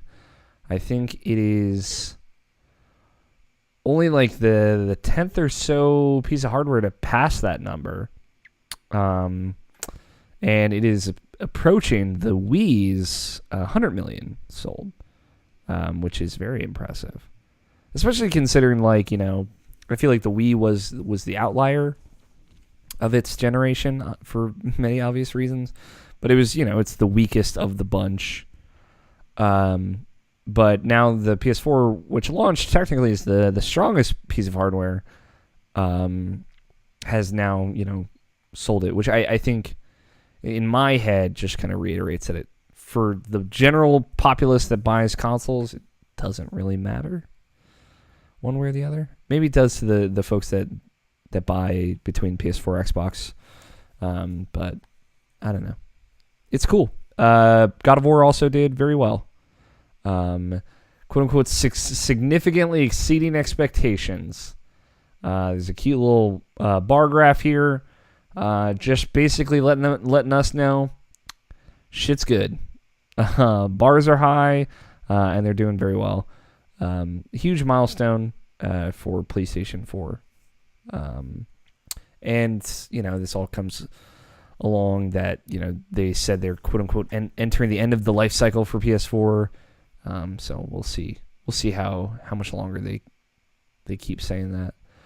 But yeah, I don't know. That is good, but also Nintendo had their financial earnings. Basically, we're kind of at the end. June was the end of Q1 for fiscal 2018 to 2019. So we're now kind of hearing about that a month later. Nintendo also had a great everything. So their hardware sales are up. They're down from this time last year, but they just hit 19.6 million total sales, which means the PS4, just like put in perspective, has sold a fourth of what the Switch has sold a fourth of what the PS4 has sold in 1 year, whereas the PS4 has sold that much in about 4.5 years, roughly 5. So it is slightly outpacing that. It's doing very well. Mario Tennis sold over 1 million units, which is really great. Tropical Donkey Kong Country Tropical Freeze sold 1.4 million units. Nintendo Labo, all the combined versions of that sold 1.39 million. So their games are selling well. And the 3DS, still selling. 3DS has now hit 72.89 million units sold. Did you guys know that the DS, the original DS, sold 150 million units? which I guess I had like lost touch with that number, but fuck, that's a lot. And I guess the PS2 sold around 100 million units as well. So, all video game hardware is good. That's basically the translation of what I'm saying. But yeah, so Nintendo and Sony both had their quarterly reports off to a good start for their fiscal year. It's cool. It's just I like, I'm a numbers guy. I like hearing the numbers. It's cool to hear PS4 is done as well as it has. I think like there's this kind of vigor that comes off of Sony's success with that platform that just kind of stretches out to Xbox and Nintendo, in my opinion. And it's we're in such a weird spot too with like, I think Xbox last they had reported they had sold like 56 million units. I feel like that's No. Was that not right? No, they're like 30 million. A little bit of 30 million. Really? I feel like it's got to be more than that, especially by now. But I'll see if I can pull anything up real quick. I think like the last thing that was like somewhat similar, somewhat sales numbers for Xbox was when like EA was mentioning like it was something about like EA was saying like, oh, like Madden or EA games, so like or the consoles combined was like a certain amount, like 70 million or something like that. And like if you take like the number that a PS4 had and like the number, you just subtract that, that'll be around where Xbox was. And I think that was around like 30 million or something like that. So by the end of 2017, the Xbox One had sold 30 million consoles. That is the last number that was what we'd heard as side story from EA, which is still good, but yeah, I see what you mean. Better than GameCube, living that better than GameCube life. But yeah, I don't know. I'm curious just because of how Microsoft is poised, like where they kind of go as far as like better or worse sales. Because I feel like I don't know for sure, but I feel like the Xbox is selling better now than it has before. But I know, like for example, they talk about their services doing well and their first party games doing well. What was it? The zombie game. Why can't I think of the name? State of Decay. State of Decay. Thank you. State of Decay 2, like having like over 1 million units sold in its first like 2 weeks, or having 1 million unique players. Yeah. And I think they've like, because I saw it because I was looking at Game Pass the other day, and they were like over 3 million unique players now or something like that. So like that game has continued to do well for them. So it's like what I always said, like because of Game Pass, like their games are at least guaranteed to like not always be a success, but like like they'll always have a player base more or less, because of Game Pass, and then because of the way they do it, which is very smart and which is like makes them very relevant because of that.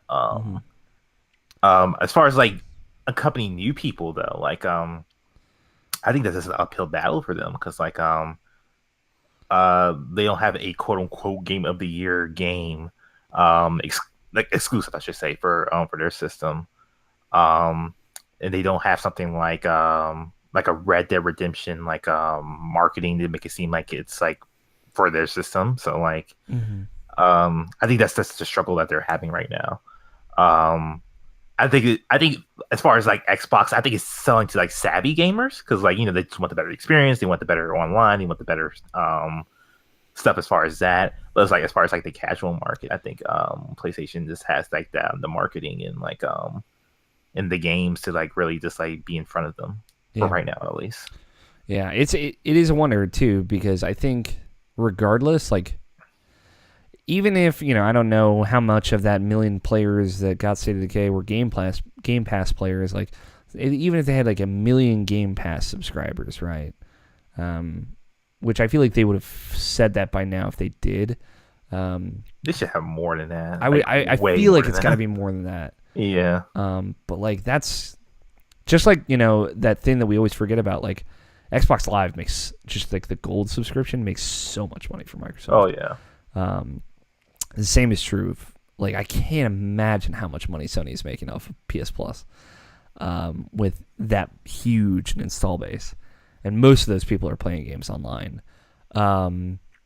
So like, you know, it's Microsoft's game of like subscription services like on top of one another. Like if you're paying for Xbox Game Pass and Gold, like they've got you in for $70 in one hit, and then like total $120 for. I mean that's $180 a year. You know, which doesn't seem like a lot, but I know that's like money right in Microsoft's pocket. Like there's no middle ground with that. I don't know what they got to pay out for free games with Gold and Game Pass games, but I know they're making money on that. So, you know, it's not that they're not making money. It's just that, you know, you look at the consoles out there numbers, which again, I like the numbers. It is. I wonder where they are poised to go from here. But yeah, that's pretty much all the fiscal updates. Financial Corner with Alex O'Neill. But there was a new teaser for Life is Strange 2. I really just put this in there because I want people to be thinking about Life is Strange Season 2, which again, recently has become my most anticipated game of this fall. Take that, Red Dead. You had me on the hook for so long. But yeah, there's apparently they put out a little trailer teaser. What looked to be a small town. And a cop rolls up on something, and then he fucking gets messed up. His like car gets flipped. It's a whole thing. Very short teaser. And they said there's going to be like more revealed August 20th. Isn't that the day where the game releases? No, it comes out September 27th is the release date of episode 1. No. But August 20th, it'll probably just be like a trailer, like an actual trailer. But yeah, I'm very excited. I'm curious, like, Quentin, who recently played through all of Life is Strange and loved it, which I was surprised by, but not to shit on Quinn, but it didn't seem like the kind of thing that would resonate with him, but like he really connected to that relationship, which is good. I feel like, you know, that is what Life is Strange is all about, is that kind of core relationship. And he played Captain Spirit. He liked that as well. He also doesn't think that you're going to play season 2 as Captain Spirit. I'm not saying this is shit on you, Option, I promise. I'm just like, I'm curious to see how the characters of that story play out. I wonder if you play as different characters throughout the multiple episodes of that season. It seems like even with the teaser, like I would just imagine like it's just them being teenagers at that point. Like he still has those powers, but he's just a teenager now. My thing, I guess I assume that Captain Spirit takes place in 2016. I assume it takes place around the same time. I assume that they wouldn't let you play someone that young in the primary thing. So I guess assuming it takes place at the same time, that's why you would play different characters. I think that was like the brunt of that assumption. But I'll say this: I'd love to play as a slightly older Chris in Life is Strange Season 2. I think that would be a cool approach to that as well. But yeah, I'm very excited about that. Where are you at hype-wise for Life is Strange Season 2? Me? Yeah. I'm excited for it.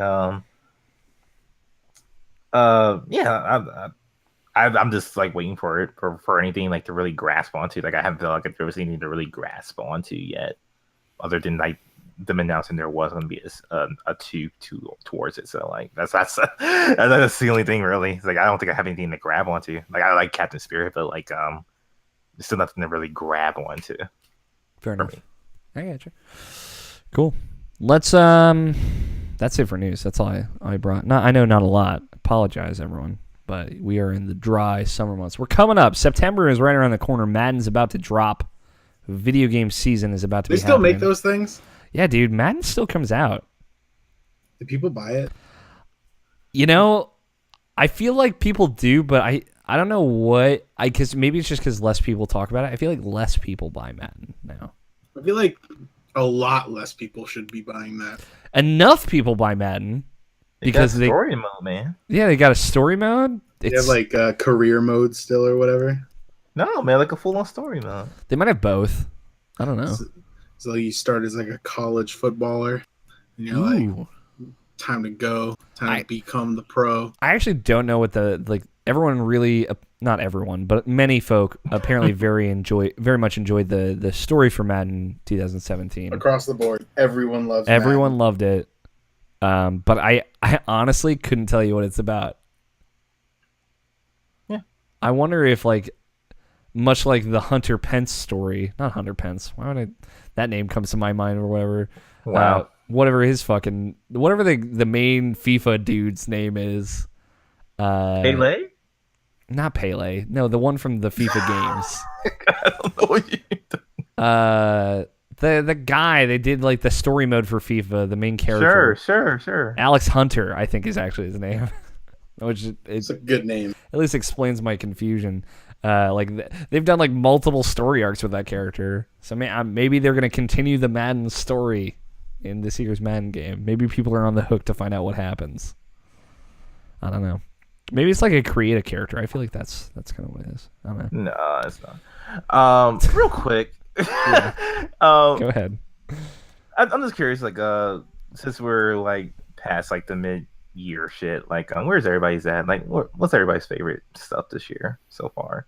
Because it seems like a pretty sleeper year for almost all of us. Yeah. I'm just where we're at. For me, it has been a little bit of a sleeper year. We got a packed up fall coming, but this has been my year to kind of fall back in love with indie games. That's been my jam, which has been really great for me. I'm loving Chasm right now, for example, and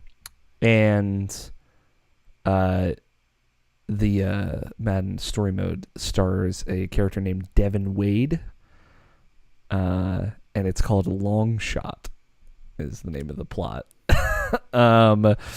Anyway, I've fallen in love back in love with indie games. I feel like I have not given them as much time in recent years. I don't know if that's because there's just a lot of big AAA games or what. But yeah, obviously, and I don't know if it wasn't obvious, Hollow Knight for sure, number one with a bullet right now. I understand that game came out last year. I didn't play it until this year. It wasn't on Switch until this year. That game is incredible. It's not going to be in our group top 10, and it might not even be my number one by the end of the year. But you really think so? Yeah, I don't know. Not true. Number one. I don't know. There are a couple of potential things that might derail it. If I can fucking weasel in Tales of Vesperia Definitive Edition, you know I'm gonna do that. But yeah, I don't know. There is room for, maybe it's me just being overly optimistic, but Spider-Man to really take it down. If that game ends up really surprising me, I guess that is the big one. I might, say hey, fuck, man, they put 2 episodes out of Life is Strange season 2, but it's still the best 2 things I've played this year, right? Right. But I don't know. That is my number one. But Moonlighter is also pretty high on my list. That's another indie game. Moonlighter. What was that? It's the game where you play shopkeeper who goes exploring dungeons at nighttime and then runs his shop by daytime. Okay. It's very, very, very good. They're putting out frequent updates for it later this fall too, so I'm excited to jump back in and do some more stuff in that game. It's just a good loop, That was the thing that I focused on. But yeah, I mean, that sounds like a remake of an old game. Really? Yep, Reciteer and Item Oh Shop's yeah. Tale. It is very much similar to that. I think the way it plays differently, but it's very inspired by those kinds of games. Mm-hmm. That's cool. Which is cool, yeah. I've always liked that idea of a shopkeeper who is also an adventurer, but when you're in dungeons, you're just trying to get good stuff to sell in your shop. I think that's cool. Yeah. What about you, Tony? Do you have a number one with a bullet so far this year? Monster Hunter World. True. That's a really good one. Shit comes out on PC in 6 days. True. Damn. I didn't realize that close. Yeah, dude. On Right the around the 9th. corner. Apparently those pre-orders are insane on PC right now. Apparently- Everybody's just ready for it. It's a very good PC port as well. I'm not pre-ordering it only because a lot of time, and it's probably not going to happen, but every once in a while, like most games that come out on Steam come out on sale. So I'm like, if I can spend less money on it, that'd be cool. If it like comes out and it's like, hey, buy Monster Hunter, came out today, 50% off or whatever, like 20% off. I feel like down. But also, mm-hmm. There's no reason to pre-order anything ever. So True. For sure. I can just give Steam my money later. I'm excited. I bet that game's gonna look fucking good on your computer. Yeah, we'll probably have a couple pixels on screen. Just a couple. Scott, do you have one?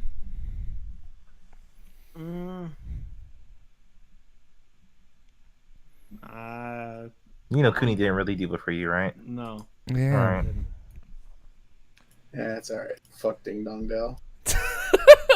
Fucking Ding Dong Dell haters. Yeah, I don't really have one.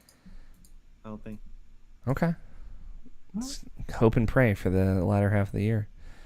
What about you now, Mashin? My game of the year so far is still just Dragon Ball FighterZ.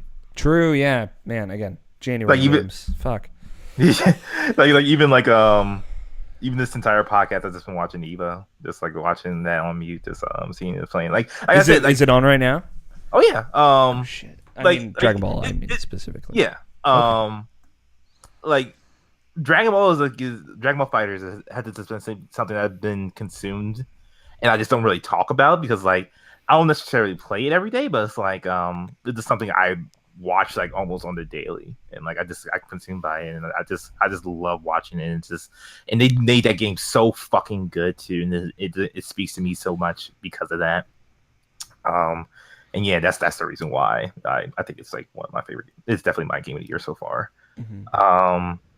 Other than that, obviously Detroit. I really love Detroit a great deal. Hollow Knight will be probably on my list as well, and God of War by default. Yeah.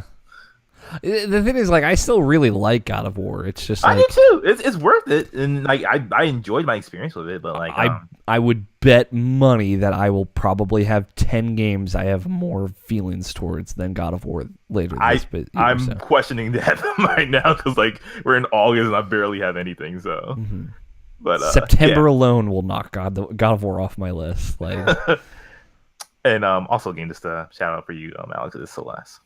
Yeah. Fuck. Another January game that I love. I've been listening to the soundtrack to that game the last couple of weeks, and I'm like, fuck, yeah, this game is so good.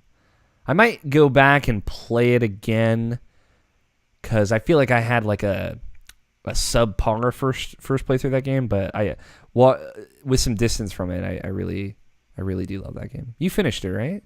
No. Oh, you should. I know. There's surprising amounts of payoff in that game. But yeah, I don't know, because I've fallen a bit off of it, like the Meat Boy era things or games like that. But the B sides and C sides of that game are some of the best parts of that game, so it might be worth looking at. And just to know where you're standing at with it, Alex, like how did you feel about Yakuza 6 overall? Does it not? I love Yakuza 6. Yakuza 6 is higher on my list than God of War. Okay. I know I don't talk about it a lot, but I really love that game. I was thinking about it the other day. I'm like, man, yeah, Yakuza 6, much better game than God of War. I would say not a better game mechanically, a better father-daughter story than God of War. Sure. Father-son or father-daughter story. Father-child story, yes, thank you. Yeah, Yakuza 6 is easily in my top 10. It's not number 1, but I love that game. I think it is phenomenal. And I know I gave Yakuza 6 and God of War the same score if somebody wants to go dig that up, but doesn't mean I can't like the style of one game a lot more. And Yakuza 6 has style. But yeah, I really like that game. I'm trying to think, like, again, so I've got like Celeste, Moonlighter, Hollow Knight, probably Dead Cells by the end of the year. Like, a lot of indie stuff fills out my list. You think Below is actually gonna come out this year? No, not anymore. Damn. I thought it. I mean, here's the thing. Like, when would you put Below out this year? I don't know, like probably like in September, like same time. Really, around, you would like, put another fucking video game in September, not I'm just saying, dude. Like Cuphead came out around that same time. Yeah, but Cuphead came out alongside nothing. There are 20 games coming out in September. If honest to God, if another game I want comes out in September, I'm quitting the video game industry. No. Yeah, it's the thing. Like, maybe November. But then, like, Darksiders 3 took that spot, right? Like, there was, like, one spot in November that you could maybe squeeze something out in. And I think at this point, like, I played it in March. I was like, this game's good. It's ready. It's probably good. And they said pretty much to me, like, hey, we're, like, just polishing it up. We want to make sure it's good when it comes out. But it's just at the point where they've waited, and now there's no good Tuesday, Friday, or whatever to put that game out on. Mm-hmm. And it took so long. I wouldn't want to see them dump that game out. They could put that game out in March of next year, and I think it would be okay. Same fiscal year, does well. Like, the only thing we know that's coming out March next year so far is, like, The Division 2. I know February next year is packed, but so now I don't. Okay. But yeah, that's another great game though. Yeah, I don't know. I'm excited to. I'm excited about the back half of this year. Right, I think there's a lot of surprises, from games that we haven't seen yet. Like, I think hopefully Spider-Man will have a lot of surprises. I think Smash Brothers still has some surprises left for us to see, if that game actually comes out in December. And I think, like, I'm still very excited about Assassin's Creed Odyssey. So, and obviously we know basically nothing about Red Dead Redemption 2. Yep. And that game is allegedly still coming out this year. So a lot of people are going to be surprised by that. Hope it's good. I know God of War won't make it onto our top 10 list, but I bet Red Dead 2 will. I'll be the one who plays it though. Yeah. I mean, I might play it. I probably won't, but I might, and I bet that game will be good. So let's switch gears. Take a peek at the mail sack. Mm-hmm. We got some questions. Remember, you can tweet your questions. Almost spilled my energy drink. You can tweet your questions at IrrationalPod. Just use the hashtag IPQ. Makes it easier for me to find. And we'll read it and answer on the show. We did get one question from Jarrett Green at Jarrett John on Twitter. Actually, to be clear, his Twitter name right now is Geed in the Streets, Samedi in the Sheets. Nice. Which I assume is reference. Another casualty of me not being on Twitter anymore is not seeing Jared's username anymore. We can keep you updated. Which, yeah, is good. But Jared Green at Jared John, he just asked the question, why?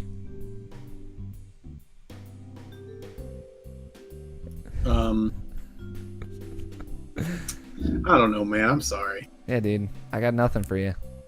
I wish I had answers, Jarrett, but here we are.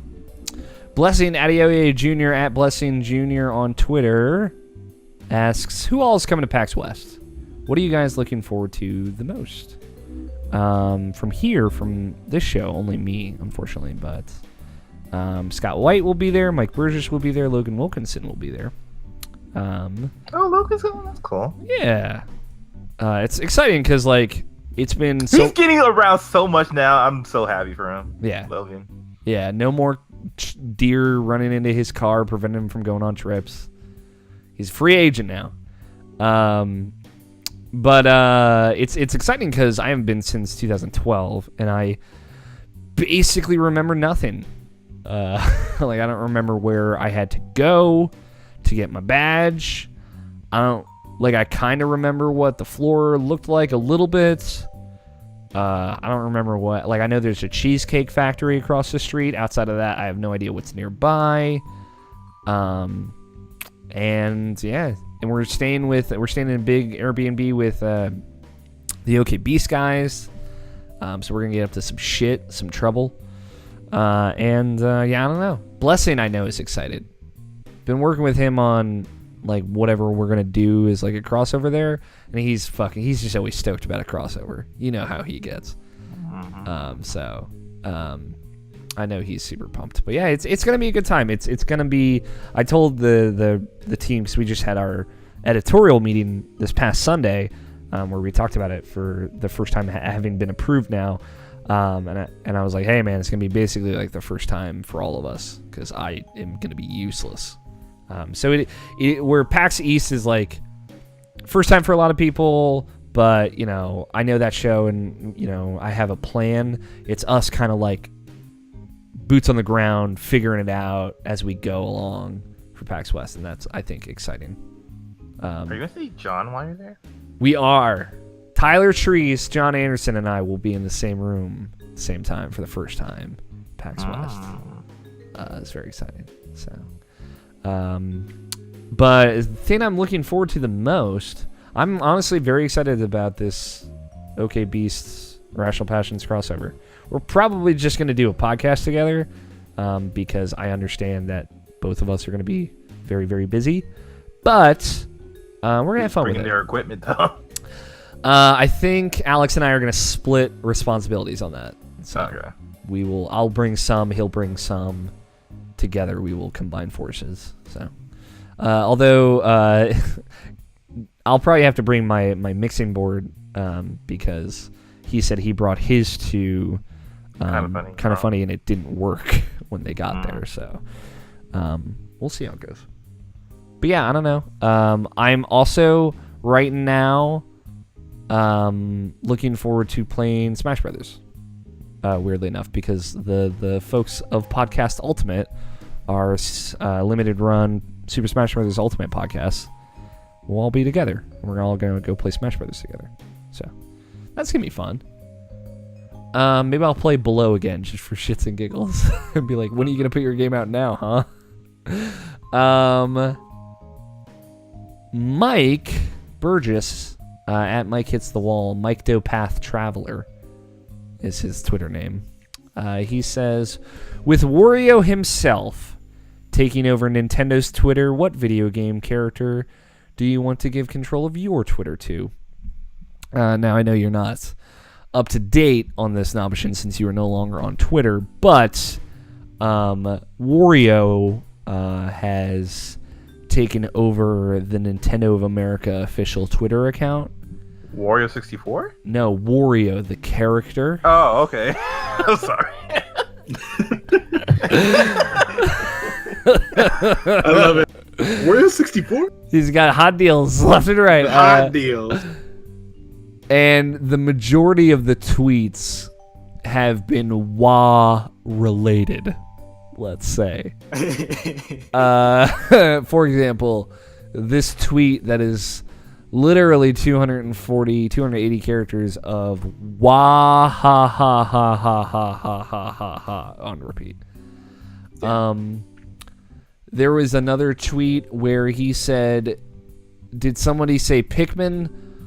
I have that content too. He used the word content. I'm not misquoting. And there is a Dude, Wario has the content. A GIF of a 3DS and like the Pikmin game in the WarioWare Gold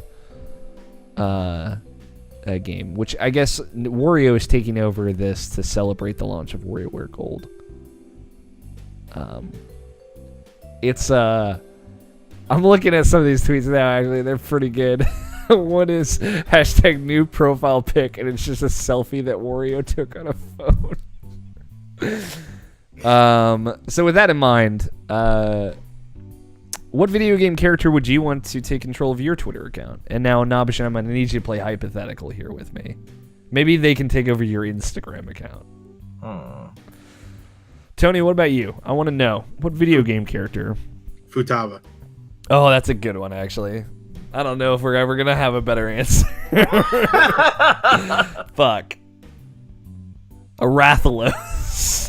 That'd be pretty sweet. Like a Rathalos. selfie of him. Yeah, like, just with selfies. his, like, with the claw on the side of his wing, like in a peace sign. He's like flying around. He's like, "What's up? Flying over the plane." Yeah, like check out my my periscopes. Yeah, there you go. Periscope as I destroy these fucking shit hunters, dude. Get good, scrubs. Scott, what video game character would you want to take over your Twitter account? Yeah, I don't know. I feel like it would Goomba. be. Yeah, it would be very good if it was just another person that didn't tweet ever. Yeah, a Goomba because it doesn't have A any arms. Goomba. Yeah, but like I feel like a Goomba would have like some fucking They'd have some shit to say. woke ass political statement. Like you're like, yeah, it's I'll Don't follow step this. on me. Yeah. It's like- Hashtag don't step on me. Yeah. Don't tread on me, bro. It just changes No. the For that statement, we're going with the Tower Guardian from Demon Souls. Hell yeah. That He's motherfucker's gonna got step on you. Yeah, he's got shit to say and people to step on. Oh god, it would be one of those Twitter accounts. Oh yeah, dude. Of It's him basically a just stepping on fetish shit. account. Step on me. I made a mistake. You made a mistake, Scott. It's too late. Can't go back.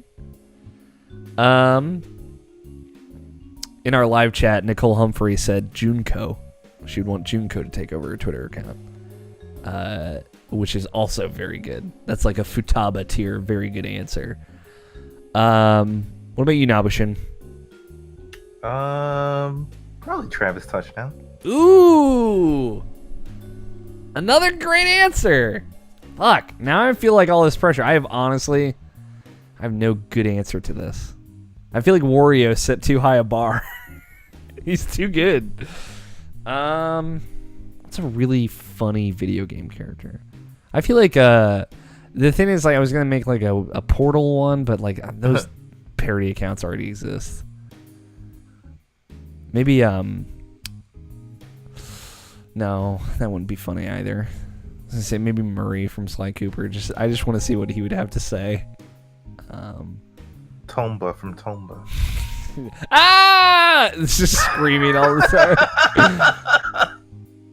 time. Yeah. I don't know. Tomba's the best answer. The best answer. No, fucking Donald Duck from Kingdom Hearts. I want to know what fucking Donald has to say. It's like the one time you can actually understand him is when it's in text. Thank you for the question, Mike. Nicole Humphrey at NMH2105 says, how do you feel about random encounters? And she says, for avoidance of doubt, specifically in RPGs. I have a very specific answer to this. How do you feel? I like them, but only if, it's not constant. So, like, there are specific areas that you're up to be randomly encountered. So it's, I guess, semi-random encounters. Mm-hmm. And I played a game recently that had a mechanic where when you leave a safe zone, so you're in an area where you could be randomly encountered, or after an encounter ends, there's a bar that appears at the top right corner of the screen, and as you move, the bar fills up. So you can't be encountered again until that bar is gone. So there's like a grace period after you leave an encounter or a city or whatever before you get hit with that, just so you don't get like the super frustrating thing where you're like, I just left the safe zone, I walked a half centimeter, a random encounter. Yeah. And then it ends and you're like, great, time to get back to whatever the fuck I was doing, and then you walk another step forward, great, random encounter. Like, even if your luck is disgustingly bad for encountering these things, you can still get to where you're going in a reasonable amount of time. Yeah. I like that too. Yeah, there's I know it's a little bit different, like Tales of Vesperia, which again, Tales is weird because like the enemies are on the map. I would still say that's like relatively random. It's not what Nicole's talking about, obviously, but there's like you get like a buff that prevents you from, like, you touch an enemy, you go into battle, it prevents you from like going into battle for like 5 seconds after you finish a fight. So if there's like a bunch of dudes grouped up together, you can like get away and take a minute. I like stuff like that a lot too, Tony. I would say I generally don't like random encounters. Because I feel like you run into that situation, like the opposite of that, Tony, more often than not. Like Undertale is like the only game I can think of recently that had random encounters that I didn't feel like I was running into random encounters constantly. And I feel like there was like a lot of balance that went into that. And it's just RNG. I don't know how you make that better, but like I know Pokemon is kind of in that too, where it's like you're only gonna have to worry about that in the tall grass. But no, dude, that's like a step and then like it happens. Yeah, again. exactly. It's so frustrating. Like especially like those sections of Pokemon where it's like anywhere. Like or I should at least say the old Pokemon games. Yeah, obviously. The modern ones are different. It's one of those things like Nato Johnson, huge Pokemon fan, is like, hey man, I'm excited for Pokemon Let's Go Eevee and Let's Go Pikachu because it basically makes random encounters not like important. Like you don't have to grind as much. You can avoid them. It is like that aspect of Let's Go Pikachu and Let's Go Eevee that I actually really like. Because like if I could just if it makes it less important, like it isn't this crutch you have to lean on, it would be nicer. What about you, Nabisha? How do you feel about random encounters? Like you, I generally don't like them. That's why I kind of like in the games like Kingdom Hearts and The World with You and like Persona, where you have like some control of where you're like who you're going against, whatever you want to like actually take them on, or like when you can actually see them, so you can actually have potentially run away, or like with The World with You, like I want this to be a challenge, so I'm gonna like put out as much battles as I want at once, so like I have fun with this, and level up quickly. That's kind of why like that's even why like I'm interested in like the new Dragon Quest game, is because like they're actually on the stage, so like I can actually like it like I can actually see the enemy, so I can avoid them or I go against them if I want to. So like because if there were random encounters, that would be a hard out for me for that game. So that's why I'm gonna actually give that game a try. But like I'm kind of going through this right now with Final Fantasy VII, where it's like random encounters take a step and then like another random encounter, and that's like the worst for me. Yeah, I feel that. Scott, what about you? How do I feel about random encounters? Yeah. I don't really care. Indifferent. Would you say there's always been ways to get around it? In Pokemon, if you really didn't want to do it, pop a couple of repels, man. Spray that shit right on your body. They've been around forever. Yeah, it's true. The other one that made you encounter more things more often has been around forever too. Most games have something along the lines that affect it. You get there, you learn how to deal with it. Most games are designed to deal with it. So yeah. Would you say, do you prefer an RPG that has like the enemies on the map and you run into them to start an encounter, or random encounters? Or are you completely indifferent? It depends. Okay. For games that are closer to games like traditional RPGs, I'd much rather have random encounters. Okay. And that's simply because in those types of games, they do not give you the ability to run away effectively. Yeah. They do put the things on the map. Yeah. And that situation is generally just completely fixed by using one of the random encounter mods that the game gives you, or would have given you if you used it. Okay. I like that. I like that perspective too. I'll say a game that I think did it well or implemented it well was Bravely Default, because it has a bar in the settings that you can adjust to make random encounters more frequent or turn them off altogether. I thought that was cool. Yeah, and it's free, so it's not something you got to go search for. Yeah. So it's like I'm grinding, max it out, run around the city just grinding out, and then you can turn it off if you want to get some stuff done. So I think that's cool. that's it for questions. Thanks everybody for sending your questions in. Appreciate y'all. That's the end of the show. Before we get into our final segment in a moment, a couple of bits of closing housekeeping. If you would like to be a part of the show, like all those lovely folks, where you can send us an email. The email address is mailsack@irrationalpassions.com. You can leave us a voicemail at 404-590-1337. We'll play it on the show. Ask us a question, tell us a story, whatever you got. Or you can tweet at us at IrrationalPod with hashtag IPQ. You can follow Irrational Passions at IrrationalPod for when all of our cool reviews and videos and whatnot go up. You can also follow Irrational Passions on Instagram. It's just Irrational Passions. I know that's a weird thing to plug, but George does a really great job putting together stuff for that. So I would highly recommend checking it out. Some other stuff, if you have the time, I would love it if you rate and reviewed us on iTunes or Stitcher or Google Play, wherever you prefer to listen to us. Helps us out a lot. Check out our other shows like Input and Get Acquainted. And for everything else, Irrational Passions, irrationalpassions.com is the website. Real quick. Yeah. The Destiny expansion. You getting into that? Yeah, I am. Okay. You can tell I'm not happy about it. Here's the thing. I have to low commit to this Destiny expansion. I'm not going to have time. But I am going to play it. I'm going to be broke in September. I'm coming back from Seattle September 2nd. I'm spending like $500 September 4th. So, it's going to be a rough month. It'll be fun though. A lot of video games. I don't know. Here's the thing. So they have there's a season pass for this fucking expansion, which is dumb. I don't know if I'm going to get that, but I am going to get the expansion. Okay. I know. It's like, where do you get Bungie? Where do you get off?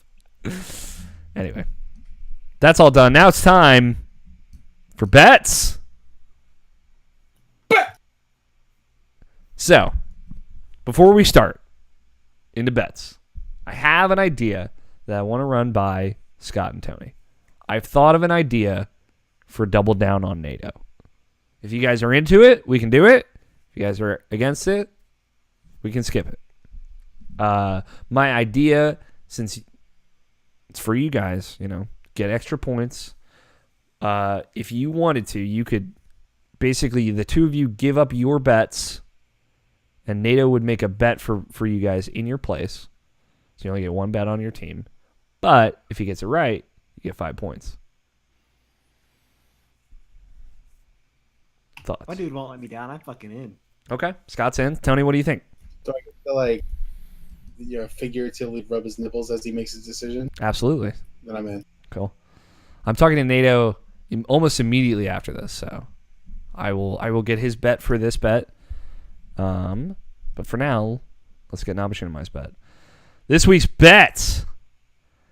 Next week, just like Tony indicated, Monster Hunter World is coming to PC.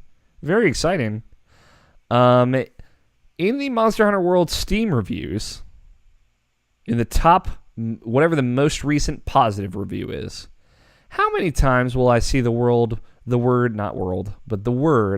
monster can be used in the title or by itself, either or? Say that one more time. In the most recent positive review, upon the time I check it, the end of the show next week, how many times will I see the word monster?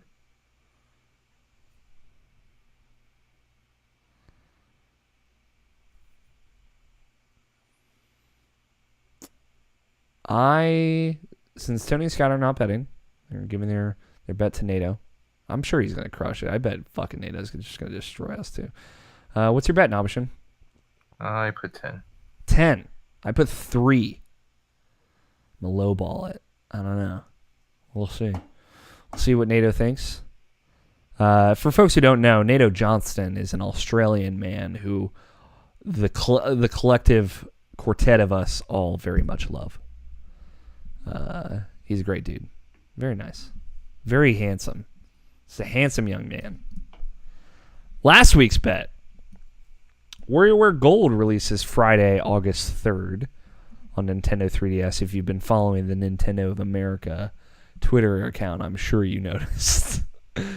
On the top 3 reviews on OpenCritic, how many times will we see a synonym to small? I probably should have checked this before we started. I did. Well, I'll get into it, but yeah. Okay. Let's get into it. Question.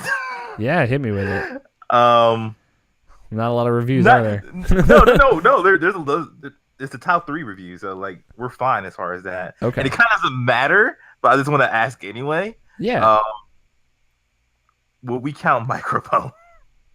Microphone. Because micro in it? Yes. Is micro separate from phone? No. I feel like we can't count it then. But we already pre-established that micro game is allowed, and that's a full word. But Like I said, it doesn't matter. But I'm just saying. my thing, it's specifically synonym to small. This microphone is not a synonym for small. Sure. Okay. So I feel like that's what we got to go with. Well, anyway, I looked at one review, and in one review they used the term micro games like 10 times. Jesus fuck. So, yeah, Scott won that with a bullet, I believe. I believe Scott was the one who did the most. Scott bet 10 and Nobishin bet 10. Oh, we both did 10. Okay. So Yeah, so basically, nobody wins. Everyone gets a point. But yeah, But that had to be a very specific number. ah, man, like 10 times? Really? Yeah, I'm not even joking. Damn. What review? You don't have to put them on blast, but I'm really curious. Micro game, like a. Anyway, yeah. Got it. So, Cool. Point totals. Team Nanashi for 40 points. Team Big Dick Energy, 29 points. We changed the name. Fuck you. Okay. What's the new We name? changed the name last week. I don't remember it. What's the new name? God damn it. I'm sorry, dude. I got. do you remember? Do you remember? I do. Okay. Tony, what's the name? I don't know. I don't remember these things. Fair enough. Scott, what did we change the name to? Ligma. Wait, Wigma? Ligma. We did this last week. I know. I don't remember remember that. I do. Wigma? What's that referencing to? Ligma balls, dude. Yeah, I don't remember this at all. I do. People all over the place are dying of Ligma, dude. I like Scott's fucking takes on the internet. They're the only pure takes that I'll listen to. All right, that's the show. That's it. Thanks everybody for listening, and bearing with us through these silly fun times that we always have. Thank you to everyone who watched live. Thank you to Danny Wiesner for opening music of Two Player Co-op and our closing music of The World is Saved. Thank you. I'll take a moment before we get to, I guess, if two of you won, how do we split that up? I guess you both can just say something that you liked or didn't like or want to reiterate for a final last word. But before we get to that, I want to thank all the folks writing on IrrationalPod.com. Thank you guys, fellas there. They are doing a great job, and I appreciate them greatly. And if you haven't recently or at all, check out IrrationalPassions.com. Take a moment and enjoy it. Scott, Nobishin, do you guys have anything that you would like to reiterate or disagree with or anything? And you can think about that as I remind you that you are now showered in Danny Juarez's affection and love until it is up for grabs next week. Nato Johnson could take it. Go watch Teen Titans Go. The movies. All right. Scott? Damn it, do I have to? You don't have to. That was the final word. Cool. I like it. Thank everyone for listening. Thank you, Scott. Thank you, Tony. Thank you, Nabishin, for joining me as always. I love you guys. Big hugs all the way around. I've been your host, Alex O'Neill. Play your games. Stay irrational. We will talk to you all next week. Titles. We got Crack an Egg on it. The Kingdoms of Amalur Effect. Tony got. Triple Average. Life of Bad Decisions and Crime. And hashtag Don't Step on Me. Triple average for sure, dude. What do you like, Tony? I like A Life of Bad Decisions and Crime. That's also good. Nabishin? I like Tony Gaga. Scott? Yeah, I gotta go with A Life of Bad Decisions. And Crime. Yeah, I think I like triple average a lot, It's but been a running gag that hasn't made it into the titles yet, I don't think. yeah, it is good. Nabishin, do you want to say the episode number and I can say the title? Sure. Cool. When are you ready?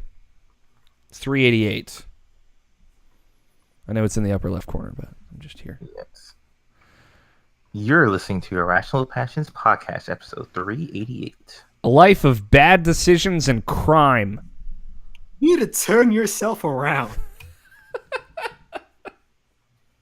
That's it. You can stop recording now.